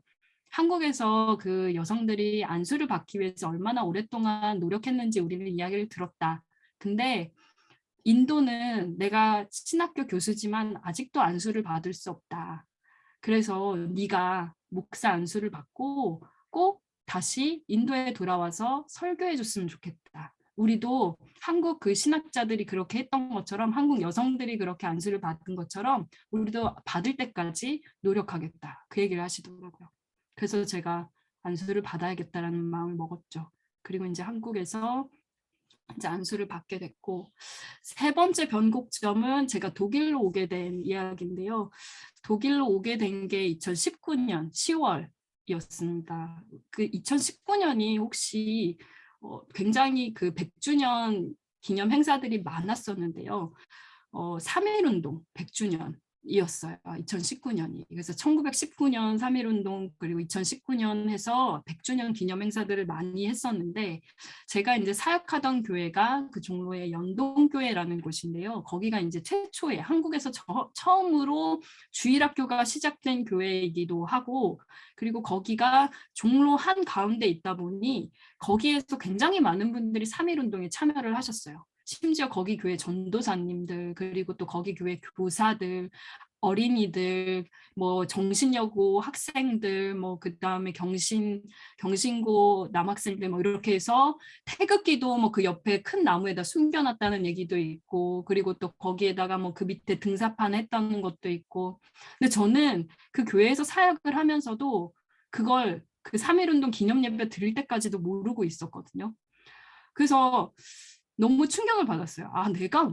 나는 왜 한국 기독교의 그런 역사에 대해서도 이렇게 깊이 알지 못할까? 우리 선배들이 분명히 우리 앞에 우리에게 신앙을 전수해 준 그 선배들이 있을 텐데 왜 그거에 대해서 알지 못했을까라는 약간 자각이, 깨달음이 있었고, 그래서 이것들을, 그리고 또 한국 교회가 점점 동력을 잃고 있는 이 상황에서 그 처음에 3.1운동에 참여했던 그 사회적인 어떤 변혁에 앞장섰던 그리스도인들의 모습을 내가 좀 찾아내고 싶다라는 그 마음이 있어서 독일로 이제 오게 됐죠. 근데 독일에 왔는데 여러분도 아시는 것처럼 2020년 초에 이제 코로나가 터졌잖아요. 그래서 저는 1년만 딱 석사를 마치고 한국으로 가야겠다라고 생각을 했는데 코로나가 저의 발을 확 잡았고, 정말 감사하게도 제가 석사만 마치고 돌아가야겠다고 마음을 먹었을 때 비자도 이제 완료가 되는 상황이고 뭐 이래저래 완료가 되는 상황에 주님이 정말 그 또 좋은 교수님을 만날 수 있도록 도와주셨어요. 그래서 교수님이 이제 박사 과정을 할 수 있도록 이 마인츠 지역에서 할 수 있도록 도와주셨고, 그리고 말씀드렸던 것처럼 제가 공부를 하면서 한 번도 제가 마음 편하게 공부를 했던 기억이 없어요. 늘 뭐 장학금을 받아야 됐건 아니면 제가 일을 해야 했건 아니면 과외를 해야 했건 그렇게 늘 이렇게 항상 뭔가를 해야지만 공부할 수 있는 상황이었는데, 제가 지금 이제 박사 과정이 이게 이제 마지막 과정이잖아요. 이 과정은 그러니까 제가 지금 박사 논문 주제가 그러니까 1970년대 80년대에 여기 그 파독 광부 간호사로 오셨던 분들이 한국의 그 민주화 운동에, 그러니까 뭐 광주 5.18이라던가 아니면 김대중 구명운동이라던가 이런 거에 사실 그분들이 정말 크게 앞장을 서셨고, 그 많은 일들 중에서 독일 교회와 한국 교회가 연합을 해서 했던 일들이 많았어요. 근데 그거를 선교학적으로, 제가 지금 아까 전에 신학과 종교학 융합과정이라고 했는데 독일에서는 선교학이라는 단어를 안 써요. 그러니까 선교라는 단어가, 미션이라는 단어가요, 제국주의적인 어떤 그런 이미지를 가지고 있다고 생각해요. 왜냐면 서구가 뭔가 우리의 앞선 뭐 경쟁력을 가지고 앞선 뭐 서구의 기술을 가지고 더 후진적인 나라를 도왔다, 막 약간 이런 의미에서 미션이 많이 쓰였기 때문에 더 이상은 이제 서구에서는 미션이란 단어를 쓰고 싶지 않아 하고, 그런 의미에서 제가 하고 있는 거는 인터컬처럴이라고 해서 상호 문화.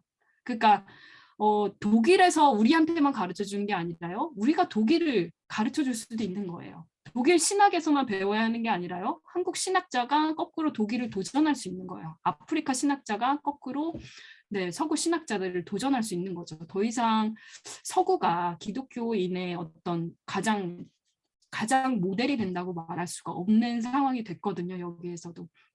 그러다 보니 제가 지금 하고 있는 과정에 대해서 그 여기 독일 개신교 협의회라고 해서 에카데라는 곳에서 제가 이제 장학금을 받고 4년 동안 논문 다 마칠 때까지 장학금을 받을 수 있도록 그렇게 또 협력을 해주셔서 제 인생에서는 제가 처음으로 정말 난생 처음으로 정말 걱정 없이 마트 가서 뭐 살 때 어제 말씀드린 한인마트 가서 뭐 예를 들면 깻잎 모종을 내가 이걸 사야 돼 말아야 돼 들었다 놨다 할 그 마음이 없이 사고 싶으면 살 수 있게, 그리고 혹시라도 이제 독일에 오고 싶은데 못 오는 친구들이 있으면 책값이라도 지원해 줄 수 있는 그렇게 장학금을 받게 해주셔서 저는 모르겠어요. 그러니까 당연히 미숙하고 미성숙하고 부족하고 돌아왔다고 정말 많은 이야기를 지금도 저희 부모님도 어머니가 저를 붙잡고 희경아 너는 다른 애들보다 한 10년은 늦는 것 같다고 이렇게 얘기를 하시더라고요. 왜냐면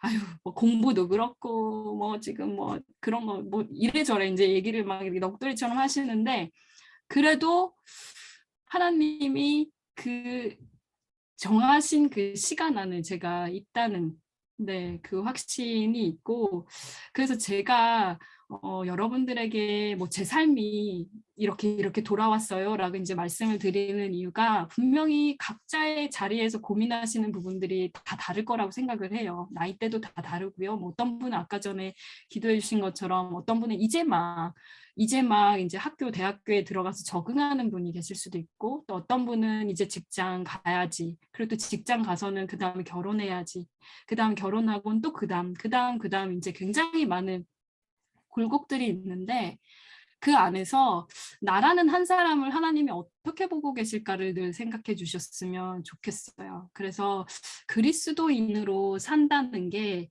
제가 생각하는 건, 다시 화면 공유를 잠깐 해드리면,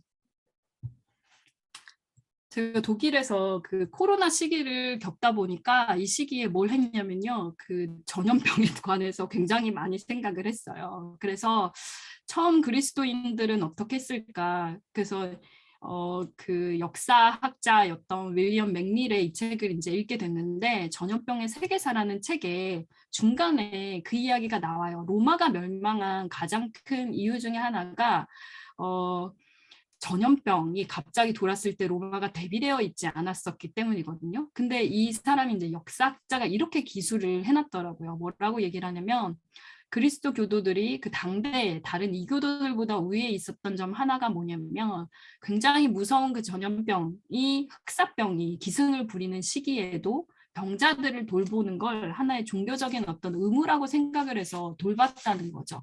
그래서 그 당시에 이교도들은 그냥 다 도망가 버리고, 막 사람이 죽거나 아프거나 하면 다 도망가 버리는 그 상황에 기독교인들은 그 사람들에게 아주 간단하지만 먹을 것을 주고 아플 때 돌봐주고, 그것이 그 로마인들에겐 굉장히 충격적으로 다가왔었대요. 왜냐면 저 사람들은 뭐지? 왜 저 전염병을 두려워하지 않지? 라는 거. 그리고 두 번째는 뭐냐면, 또 하나 이점이 뭐였냐면, 갑자기 이제 그 병을 앓던 사람도 죽게 되잖아요.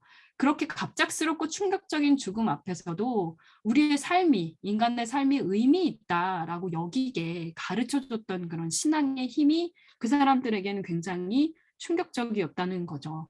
그냥 도망가 버리고 의미가 없어, 그냥 인간의 삶은 허무한 거야 라고 얘기한 게 아니라, 그래도 우리에겐 천국에 대한 소망이 있어, 부활에 대한 소망이 있어. 그게 그리스도인들이 가지고 있었던 장점이라는 거죠. 그래서 제가 생각하는 그리스도인의 그 삶은 광야에서 꽃을 피우고 열매를 맺는 삶. 저희가 오늘 포도나무 이야기를 했는데요. 열매에 대한 이야기를 참 많이 했어요. 근데 제가 가장 좋아하는 말씀 중에 이사야 35장 1절 말씀을, 이제 저는 이게 제 소명이라고 생각을 하는데요. 여기가 제가 이제 코스타리카에 갔을 때 그 화산 지역을 방문한 적이 있어요. 근데 그 지역에 화산이기 때문에 아무것도 없고 거의 무슨 화성에 온 것처럼 정말 삭막한 환경에 이 조그만한 꽃이, 파란색 꽃이 피어나 있더라고요. 다 이파리도 말라 있었어요, 사실. 그리고 바삭바삭 무슨 뭐 선인장처럼 느껴졌는데, 그 꽃이 거기에 나도 여기 살아있어 라고 이야기를 하더라고요. 그래서 이사야 35장 1절 2절 말씀, 광야와 사막에 즐거이 노래하고 불모였던 땅이 기뻐하며 꽃을 피우리라. 이게 사실은 그 메시아가 왔을 때 메시아가 왔을 때 우리가 만날 수 있는 세상이라고 이제 이사야가 노래하는 장면이거든요. 봄꽃이 만발하는 듯한 이 노래와 빛깔의 합주로다. 그래서 우리가 기독교인이라면, 그리스도인이라면 이런 광야에서도 꽃을 피우는, 그리고 또 열매를 맺는 그런 삶을 살아야 하는 게 아닌가 싶고요. 제가 마지막으로 이제 나누고 싶은 거는 제가 생각하기에 그 기독교 그 문학 작가 중에서 가장 기독교인의 삶을 잘 그려냈다고 생각하는 분이 권정생 선생님이신데요. 동화 작가시고 여러분들이 들어보셨을 것 같은데요. 몽실언니 그리고 강아지똥 이거를 쓰신 분이에요. 그래서 제가 지금 이제 강아지똥 제일 마지막 부분을 이 캡처를 해왔는데 지금 한 3분 정도만 자원을 받아서 한 명은 강아지똥, 한 명은 민들레꽃, 한 명은 해설사 이렇게 해서 자원을 해주시면 이걸 같이 읽고 마치면 좋을 것 같은데요. 네, 강아지똥 혹시 자원해 주시겠습니까? 강아지똥 누가 하실래요? 대사 많지 않습니다. 네, 강아지 똥 같은 소리를 잘 내실 수 있을 것 같은 분. 그리고 민들레꽃 한 분. 그리고 해설하실 분 한 분. 네, 그 채팅창에 적어주시면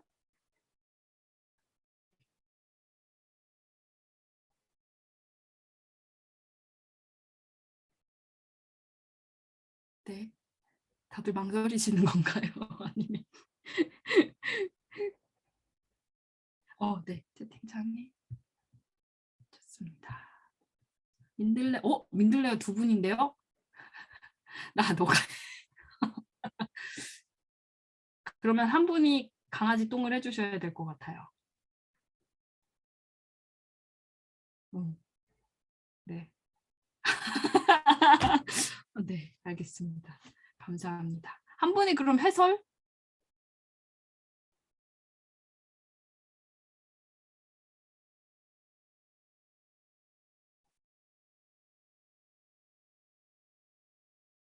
해설?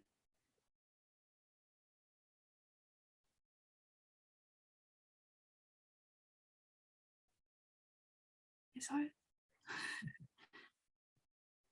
네, 고맙습니다. 네. 채송화를 피워내듯이 해설해 주시면. 네, 그럼 제가 요거를 화면을 보여드릴게요. 이제 강아지 똥과 민들레 꽃의 이야기입니다.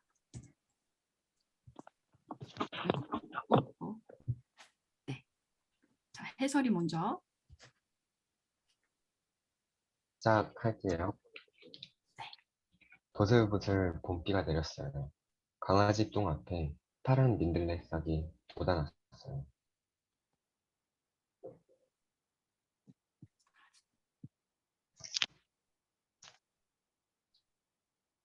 민들레 대답하세요. 아니 강아지가 얘기해. 똥이 물었는데요. 아, 그래요? 너는 뭐니? 난 강이- 예쁜 꽃을 피우는 민들레야. 아니, 강아지 똥이 물었어요. 나는 예쁜 꽃을 피우는 민들레야.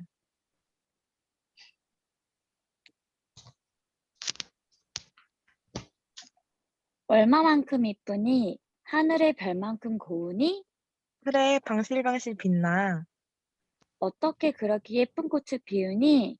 그건 하느님이 비를 내려주시고 따뜻한 햇볕을 쬐어주시기 때문이야. 그래, 그렇구나. 강아지 똥은 민들레가 불어 한숨이 나왔어요. 휴,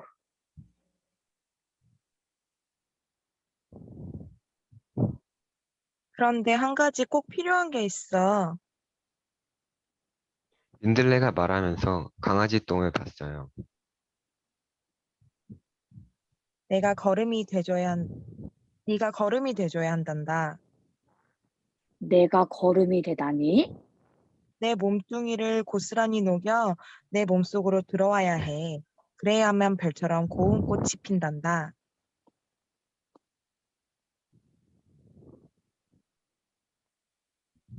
어머나, 정말? 그러니? 강아지 똥은 얼마나 기뻤던지 민들레 싹을 힘껏 껴안아 버렸어요. 비는 4일 동안 내렸어요. 강아지 똥은 온몸이 비에 맞아 자디 잘기에 부서졌어요. 부서진 채 땅속으로 스며들어가 민들레 뿌리로 모여들었어요. 줄기를 타고 올라가 꽃봉오리를 맺었어요. 봄이 한창이 오는 날, 민들레 싹은 한 송이 아름다운 꽃을 피웠어요. 향긋한 꽃 냄새가 바람을 타고 퍼져나갔어요. 방긋방긋 웃는 꽃송이엔 귀여운 강아지 똥에 눈물겨운 사랑이 가득 어려 있었어요. 감사합니다. 여기까지 강아지 똥 이야기인데요. 네, 동화인데 감사합니다. 강아지 똥이랑 민들레 꽃을 너무 잘해주셔서 네, 감사합니다.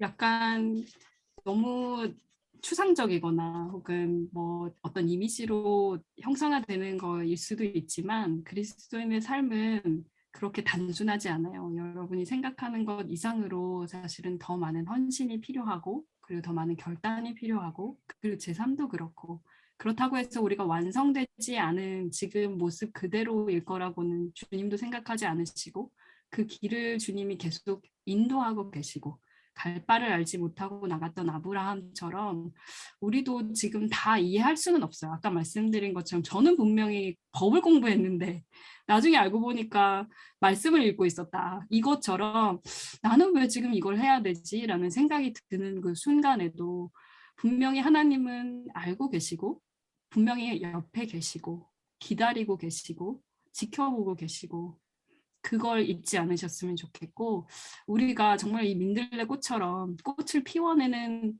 꽃이 될 수도 있고요. 아니면 강아지 똥처럼 누군가의 꽃을 피워내게 하는 거름 역할을 해야 될 수도 있어요. 그건 저희가 다 알지 못합니다. 근데 분명히 중요한 건 내가 받은 만큼 나도 그 다음 누군가에게는 전달해 줘야 된다는 거죠.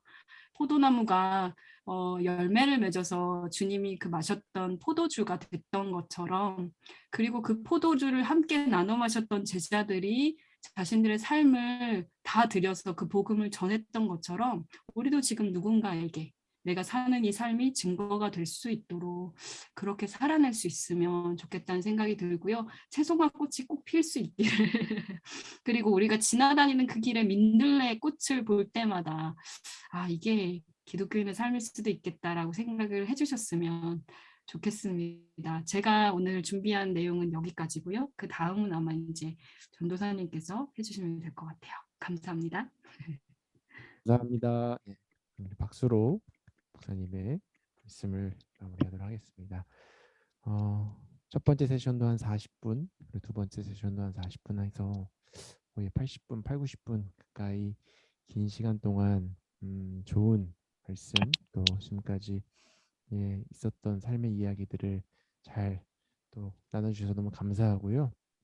다음으로는 저희가 이번 말씀 집회를 준비하면서 청년들의 Q&A를 좀 받아봤어요. 그러니까 이번 주제가 언제 어디서나 그리스도인이었는데 우리 그리스도인으로 살아가면서 다 이해되지 않는 것들 그리고 고민이 되는 부분들이 분명히 있었을 거라고 생각합니다. 뭔가 교회에서 이야기하는 언어들과 세상에 마주하는 언어들이 다르기 때문에 경제적인 언어들이 이제 막 다가왔을 때 이거 어떻게 해야 되지?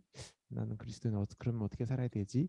이런 부분들이 분명히 충돌하는 지점들이 분명히 있었을 것 같아서 그런 부분들을 좀 같이 이야기 나누면 좋겠다라는 마음으로 먼저 질문을 좀 받고 그 질문을 또 목사님께 공유해 드렸습니다. 그래서 제가 그때 질문 한 8가지 정도를 받아서 목사님께 말씀을 드렸는데 목사님께서 이걸 한 3가지 정도로 8가지 질문을 좀 3가지 주제로 좀 추려 주셨어요.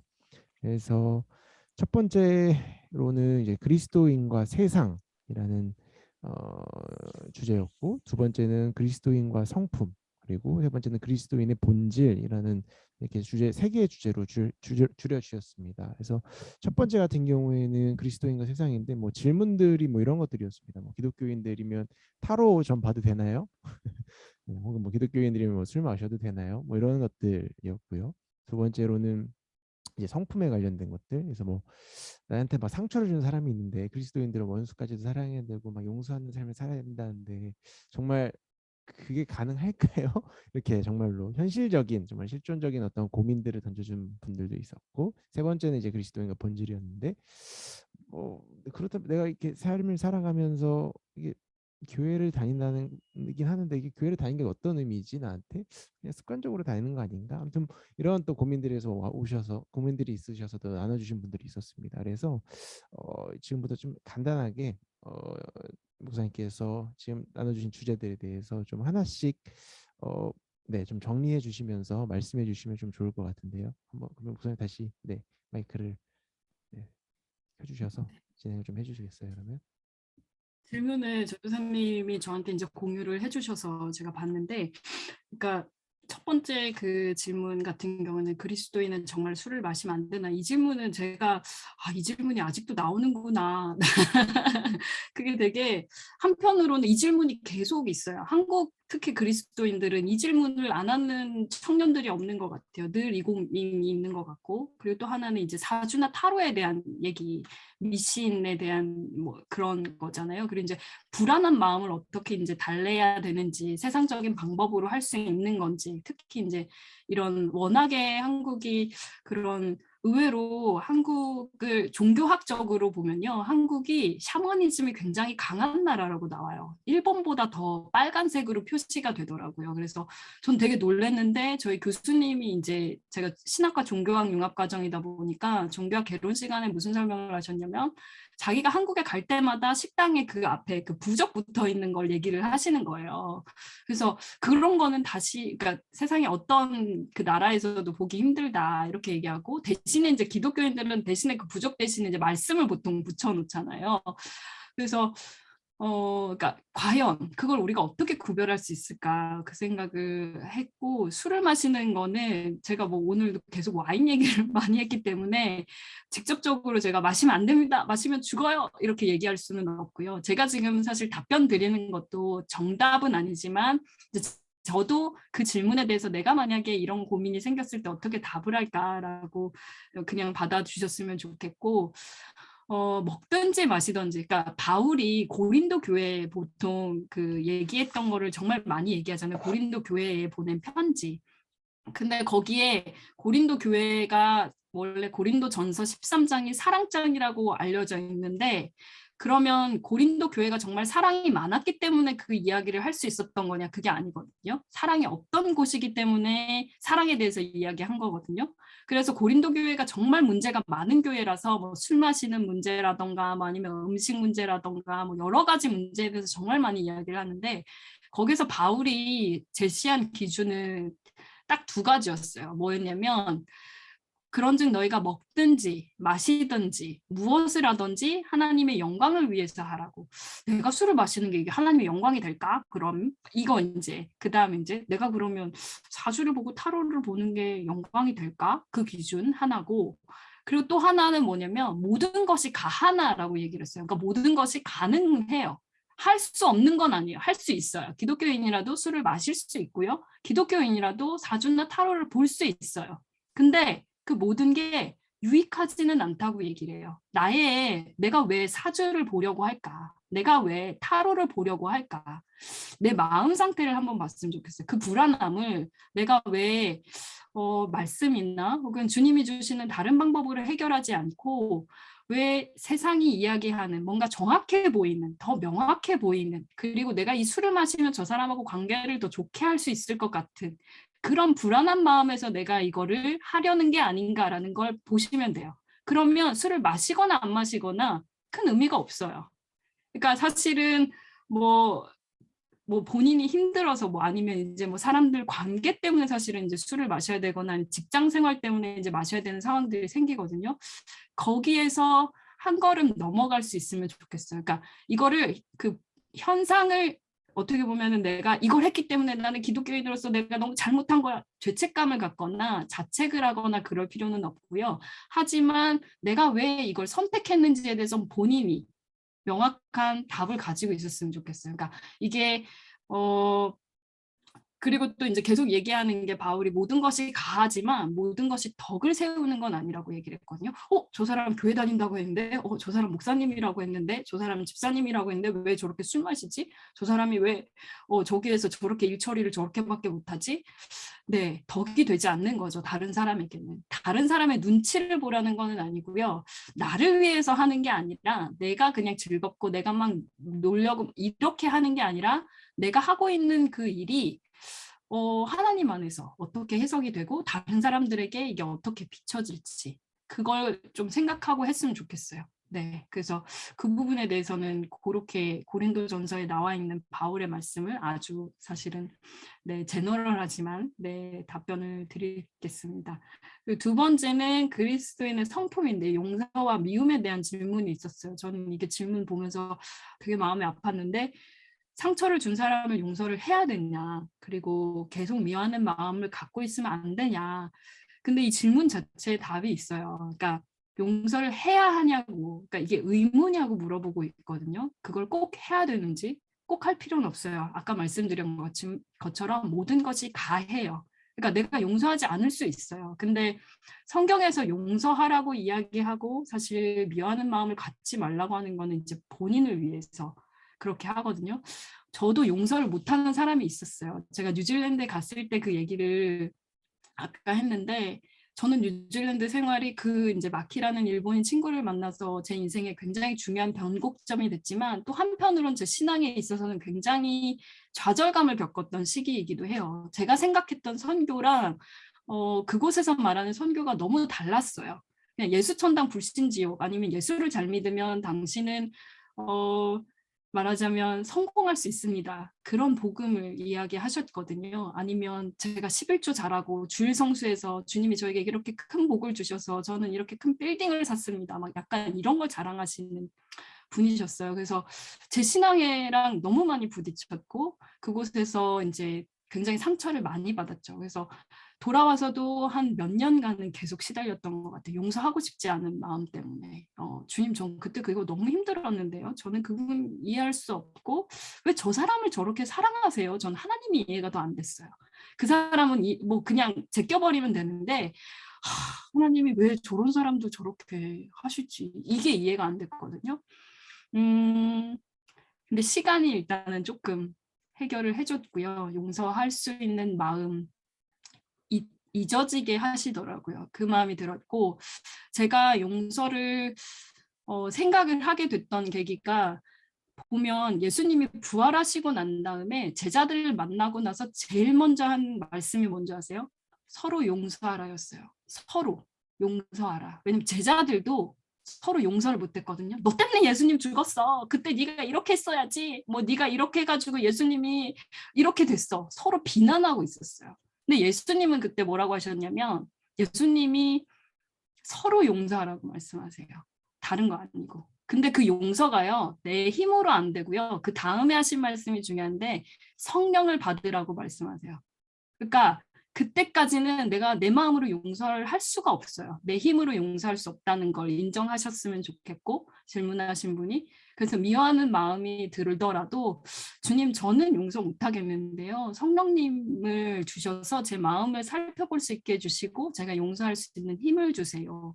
라고 그렇게 기도하셨으면 좋겠고 네, 주님이 정한 시기가 되면 그 마음이 들거든요. 그렇게 하시면 좋겠어요. 그래서 미리 용서해 버리지 마세요. 그게 더 나쁜 것 같아요. 그러니까 그 이창동 감독의 그 영화 밀양 있잖아요. 거기에서도 사실 나는 용서하는데 왜 당신이 용서하냐고 전도연이 막 부르짖는 장면이 있어요.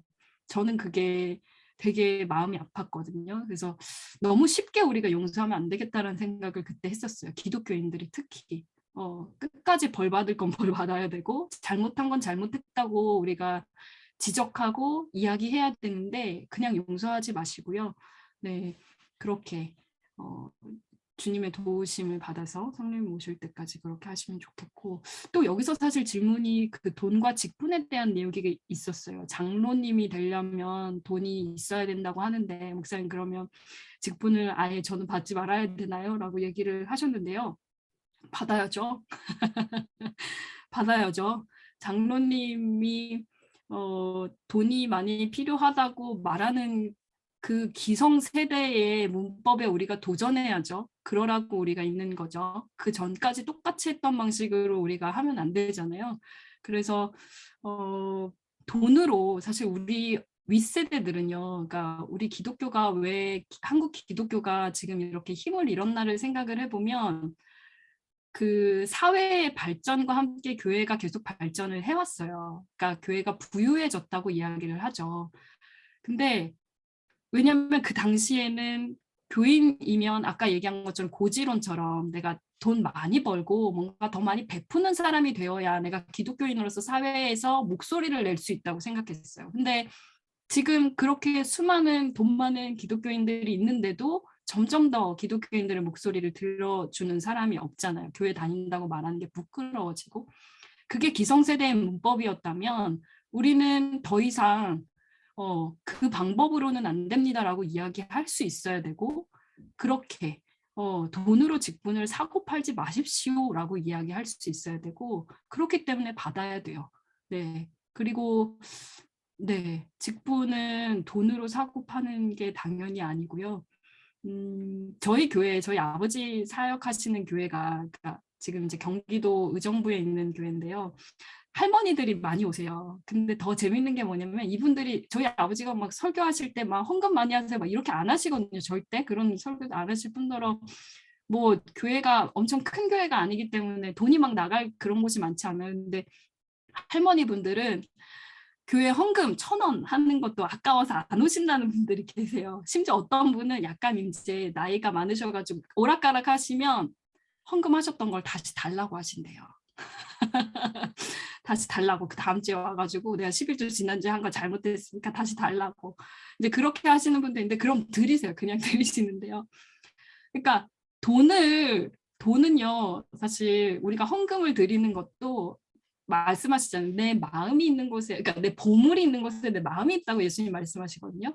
나한테 지금 내 보물이 되는 거, 나한테 지금 내가 돈이 없으면 못 사는데 보물처럼 여기는 이 돈을 주님께 드릴게요라는 거는 나의 가장 소중한 걸 주님께 드립니다라는 거거든요. 그게 시간일 수도 있고 돈일 수도 있는 거지만. 그래서 여기에서 이제 직분을 받을 때 돈이 필요하다고 한 건 아마 이제 그런 의미가 퇴색이 되어서 이제 결국에는 돈과 이제 직분이 그냥 일치돼 버린 그런 상황이라고 생각을 하고, 당연히 내가 드릴 수 있는 게 많으면 많이 드릴 수 있으면 너무 좋죠. 하지만 그게 아니라면 그래도 꼭 장로 안수는 받으시고 임직은 받으시고, 네, 그리고 베풀 수 있는 것들은 베푸셨으면 좋겠습니다. 그리고 마지막 질문이 교회에 다닌다는 의미, 그리고 이제 세속과의 비율을 어떻게 가져가야 되냐고 물어보셨고, 내가 지금 잘 살고 있는지 모르겠어요, 목사님, 이렇게 물어보셨는데요. 제가 여기 독일에 와서 제일 놀랐던 것 중에 하나가 이제 한 친구가 저한테 너 뭐 공부하냐고 이제 물어보더라고요. 그래서 나 신학 공부해 이랬죠. 그랬더니 걔가 그 다음 질문이 뭐였냐면 그럼 넌 종교가 뭐야? 이러는 거예요. 그래서 제가 응? 무슨 얘기야? 나 신학 공부한다고? 그랬더니 아니 그거는 네 공부고 학업적인 거고 네 신앙, 그러니까 너의 그 스피리추얼 라이프는 다른 거 아니야? 너의 종교는 뭐야? 라고 물어보는데 제가 약간 좀 충격을 받았어요. 아, 얘네들은 이거랑 완전 분리해서 생각을 하는구나. 한국에서는 신학 공부합니다. 그러면 그쵸, 이제 뭐 교회 다니세요. 뭐 이렇게 그냥 얘기를 할 텐데 이 친구들은 이게 아예 분리가 돼 있더라고요. 그러니까 세속주의라고 보통 이야기를 하는데요. 그러니까 교회에 다니는 것과 내가 그리스도인이 되는 것도 사실 이렇게 분리해서 생각을 할 수 있는 것 같아요. 그래서 그러니까 서구는 더 이상 그러니까 종교적인 어떤 행위를 가지고 그 사람이 신앙인이라고 말하지 않거든요. 저 사람이 교회에 가고, 저 사람이 독일 같은 경우는 교회세라는 게 있어요. 세금을 떼어가요. 내가 교회 다닌다고 이제 등록을 하잖아요. 주민등록할 때 나 기독교, 나 뭐 불교, 뭐 무슨 종교 하면 자기 월급을 받는 사람들은 학생은 안 내는데요. 월급 내는 사람들은 자기 월급 명세서에서 그 돈을 떼어가요. 그러니까 이 사람들은 내가 교회에 다니고 말하지 않아요. 말하지 않으려고 해요. 그래서 세금이 이제 세수가 갈수록 줄어간다고 이야기를 하는데, 교회에 다닌다는 의미랑 사실 그리스도인이 된다는 의미는 아까 전에 저희가 이제 강아지똥 얘기에서도 했지만 열매를 맺느냐 아니냐 차이인 것 같아요. 그 열매는 어떤 열매인지 이제 성령의 열매 막 쫙 나오는데요. 성품일 수도 있고요.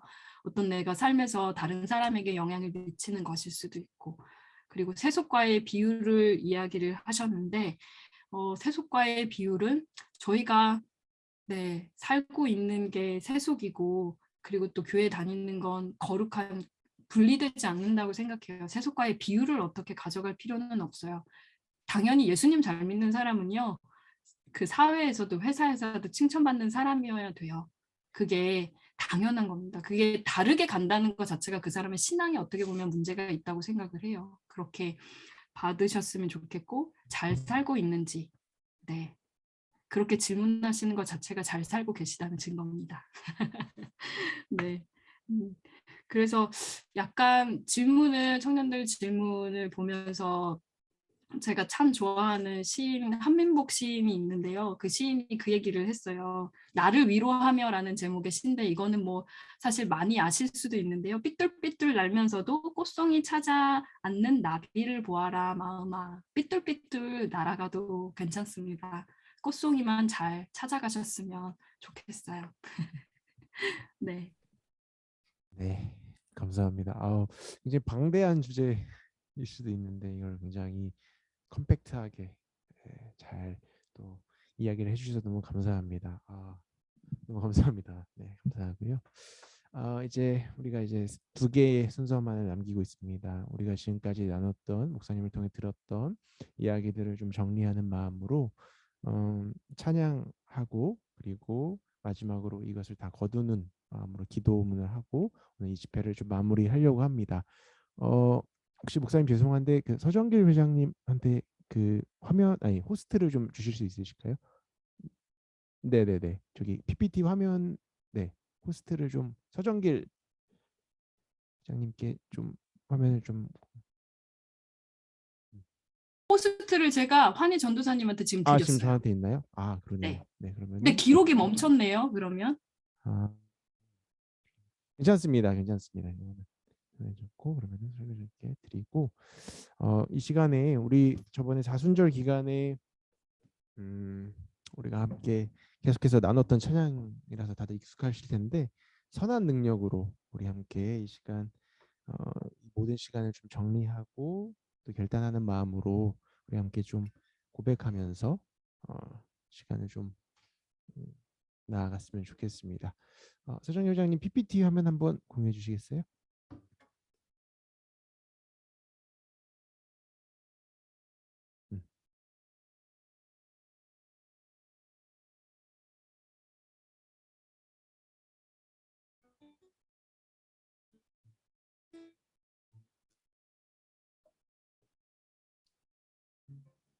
네, 이 시간에 찬양할 텐데요. 찬양할 때는 음소거 다 해주시고, 음소거를 키면은 막 마이크가 다 뒤엉키니까 음소거를 해주시고, 시간 기타 반주에 맞춰서 우리 함께 찬양하도록 하겠습니다.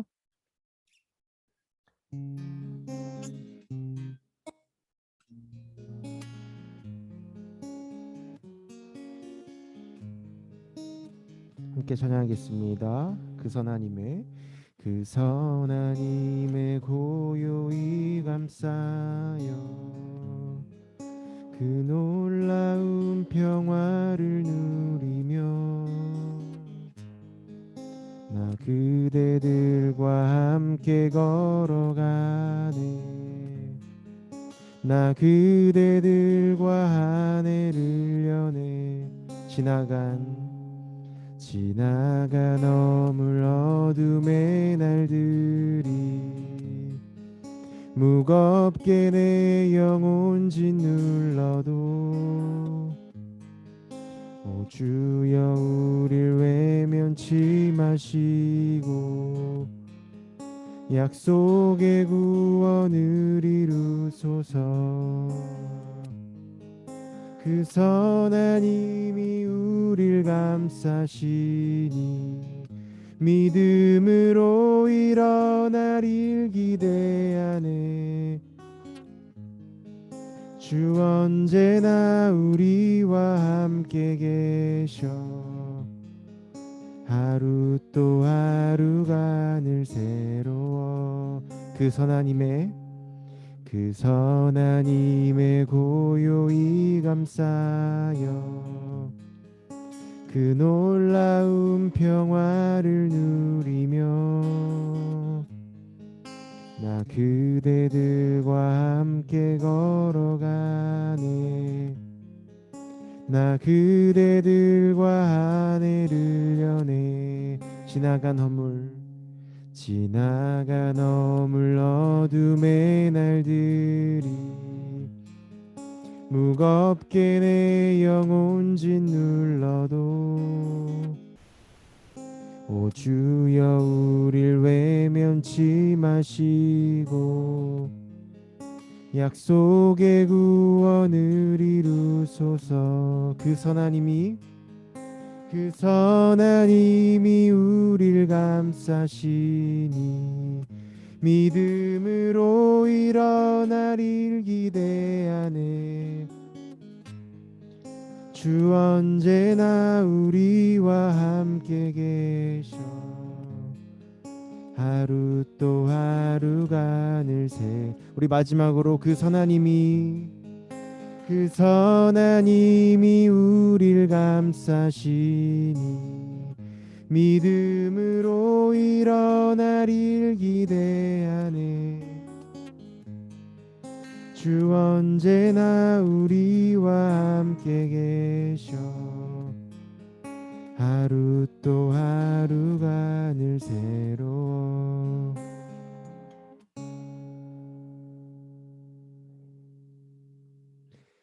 우리 마지막으로 우리 거둠의 기도, 우리 함께 길 나서는 일을 위한 기도문 함께 읽으면서 이 시간을 모두 정리하도록 하겠습니다.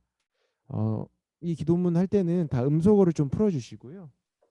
우리가 한 목소리로 기도문을 좀 함께 읽도록 하겠습니다. PPT 다음 화면 좀 넘겨주시고요. 네.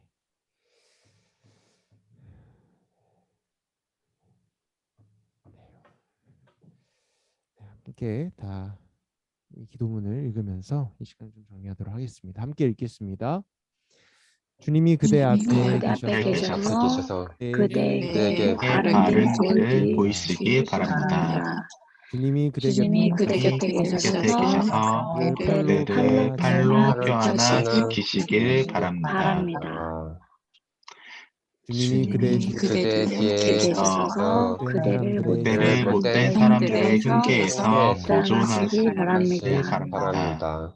주님이 그대 그대 아래에 아래에 계셔서 그대가 그대가 떨어지면 받아주시고 그대를 그대를 곁에서 덧대서 끄집어내시기 바랍니다. 바랍니다. 주님이 그대 안에 그대 안에 계셔서 그대가 그대가 슬퍼할 그대가 때에 위로하시기 위로하시길 바랍니다. 바랍니다. 주님이 그대 주님이 뒤에 그대 그대 뒤에 계셔서 남들이 그대를 남들이 덮칠 때 덮칠 때 막아주시기 바랍니다. 주님이 그대 위에 계셔서 그대에게 그대에게 복 복을 주시기 바랍니다. 이처럼 이처럼 새로우신 하나님이 그대에게 내게 복 주시기 바랍니다. 네, 감사합니다. 우리가 지금 이렇게 고백했던 것처럼 우리가 아까 목사님 말씀하신 것처럼 광야로 나아가는 그런 광야에서 피어나는 꽃과 같이 우리가 나아가는 세상 속에서 열매를 맺고 또 향기를 피우는 꽃과 같은 존재들로 계속해서 온전하게 자라날 수 있기를 소망해 봅니다. 한 2시간 정도 우리가 함께 이 집회를 진행했는데요. 긴 시간이었던 것 같아요. 또 이 긴 시간 동안 먼저 함께 말씀을 또 전해주신 우리 목사님께 먼저 감사의 박수 좀 감사합니다.